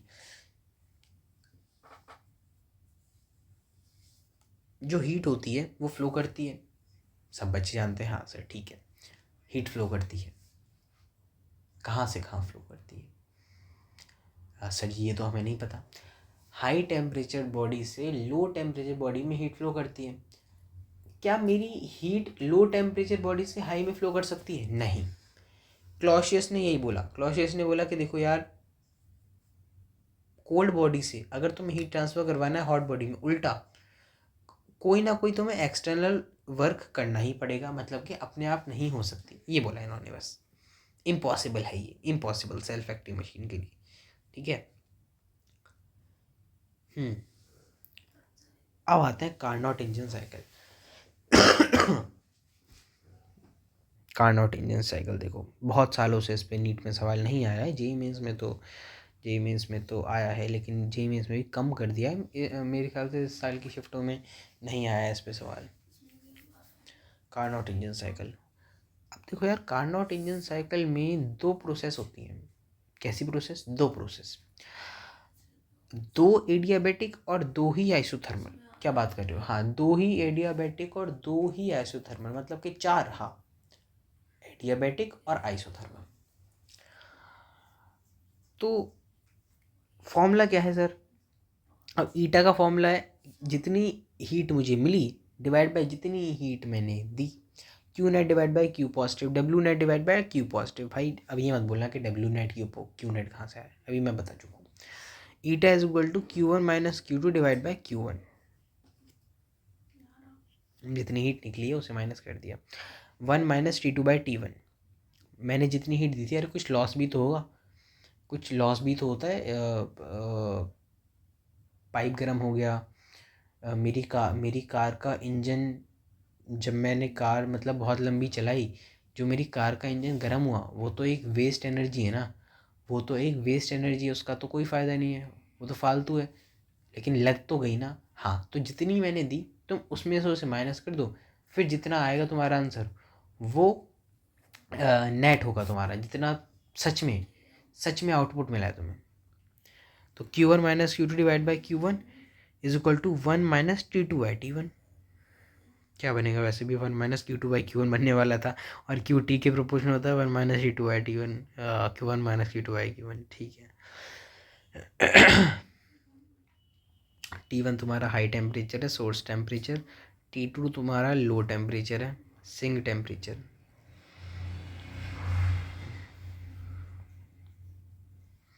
Q one supply करा है, क्यू टू इजेक्ट हो गई।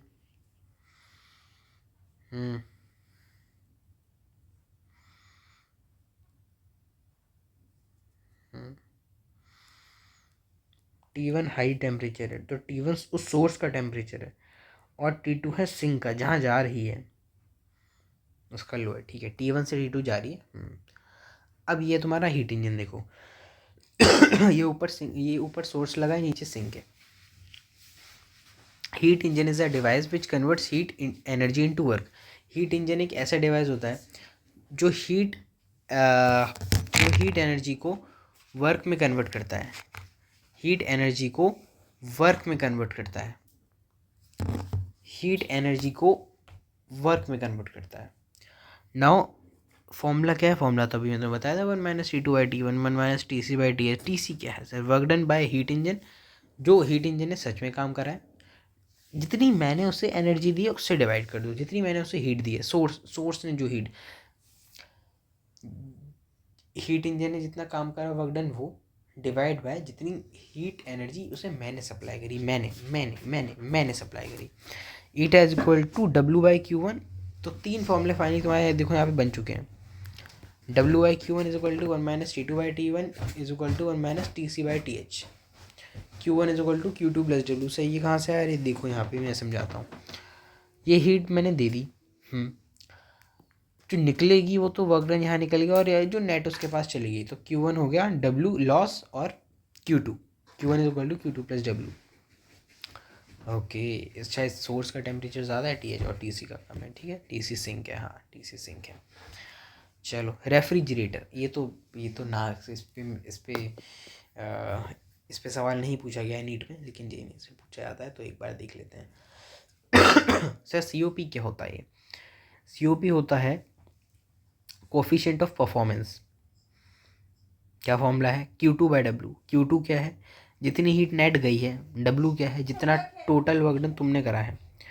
COP हो जाएगा तुम्हारा coefficient of performance is equal to heat remove from sink.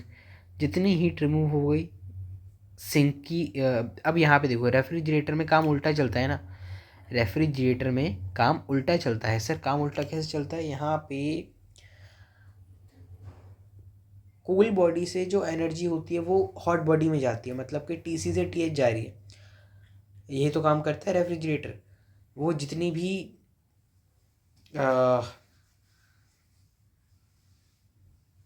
अपनी body के अंदर हीट होती है वही तो निकाल के फेंकता है कि नहीं?